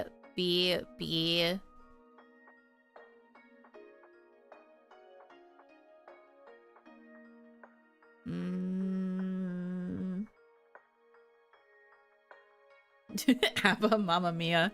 Here I go again. I was watching a video where they were playing like a knockoff version of Jeopardy, and it was themed around musicals, and they had to finish the lyric for Mamma Mia. Here I go again, my, and then blank. They had to finish the lyric, and they couldn't remember how it was supposed to go, but I instantly was like... I knew the answer like right away. It was pretty funny. But I had to watch them struggle for like 5 minutes, like saying all the wrong lines.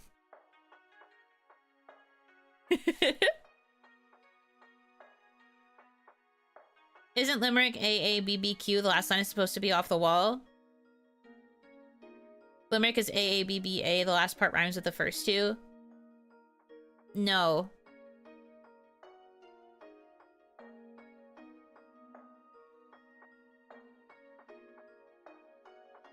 That doesn't feel right. But I also can't entirely remember because I didn't like limericks. I don't care for limericks very much.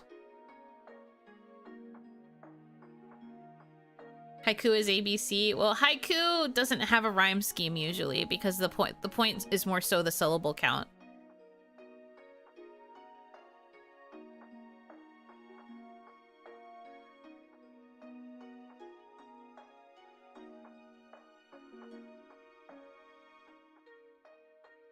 It's easy as 1, 2, 3. IQ is 575. Yes, 5 syllables, 7 syllables, 5 syllables. But that's not what we're talking about. We're talking about rhyme schemes which are denoted with letters.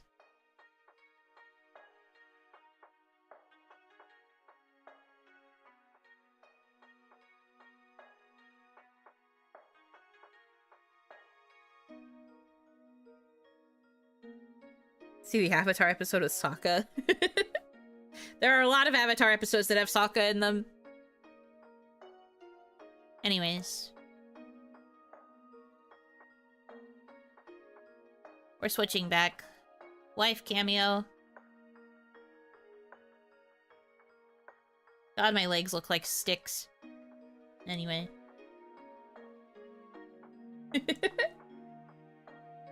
I just googled and it says AABBA. Oh.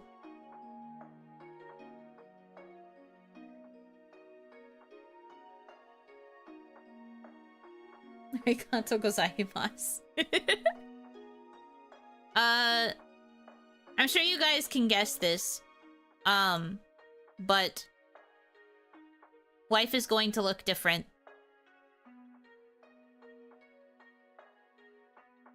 Still kind of the same, but different.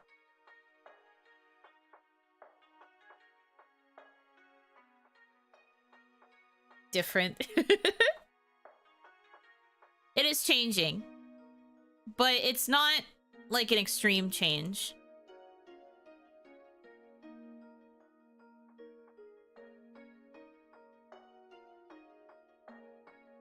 Similar but stylized to new mama.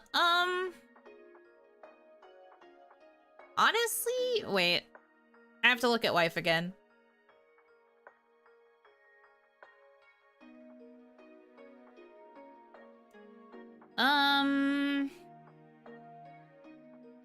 Different.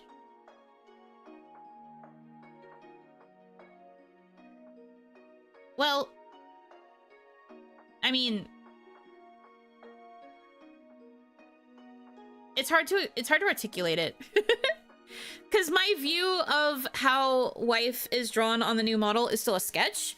So I can't really, like, tell you for sure if certain things are going to be, like, drastically different. But I do think it's overall different.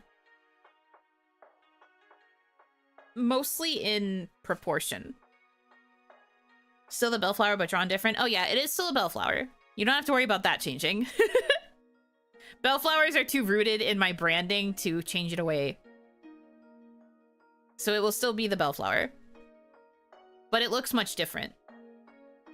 Bigger or smaller? Smaller.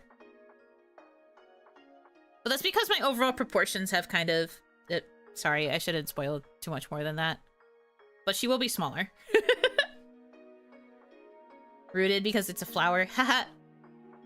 I get it. Wife nerfed? I don't know about nerfed. I guess it might depend on how you look at it.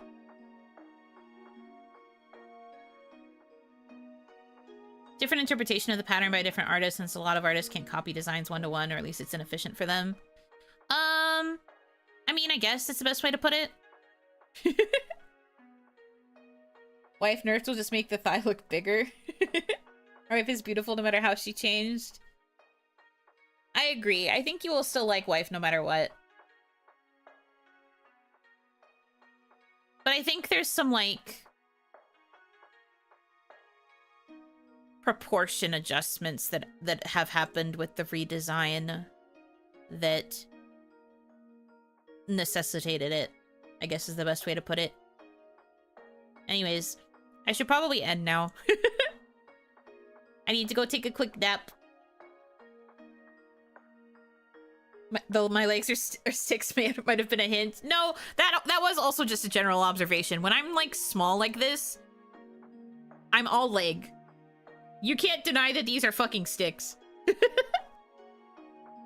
These are sticks. This is what sticks look like. Chopstick looking ass legs. Lovingly. Dinner, nobody knows what it is, beckons for you. So true. Not even me. I don't even know what dinner is. All leg.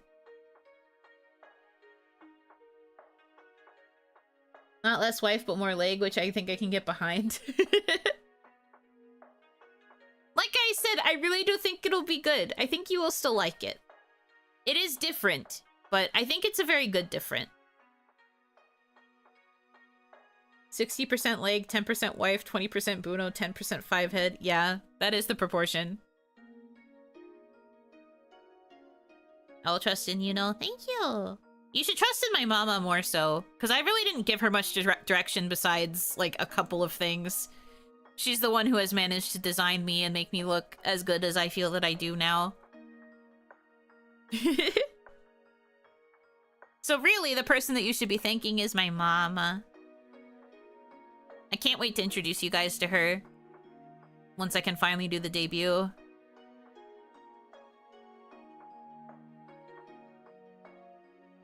I need you to know about her.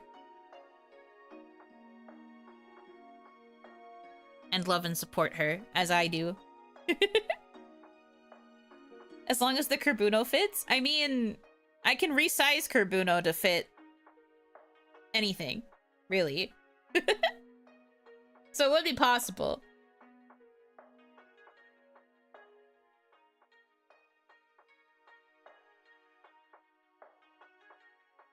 But no, I really, really like how everything's turning out. It makes me happy. And so I will work hard to make sure that I can pay for Marble. It'd be good. We'll be good. It's okay. We'll be good. And as soon as I can make the changes to YouTube, it's on site. I will force them to give me my earnings. But at any rate, I am going to wrap up the stream here. You guys will literally see me again in a couple of hours. So I hope you will look forward to the collab with Fiona. I will send you somewhere else in the meantime. I still feel a bit weird rating my own waiting rooms because it's not really like an event, it's just a collab. But I will see you guys then. Thank you guys so much for choosing to spend time with me. I hope that you have a good rest of your time zone, and until I see you again, Yunotsu!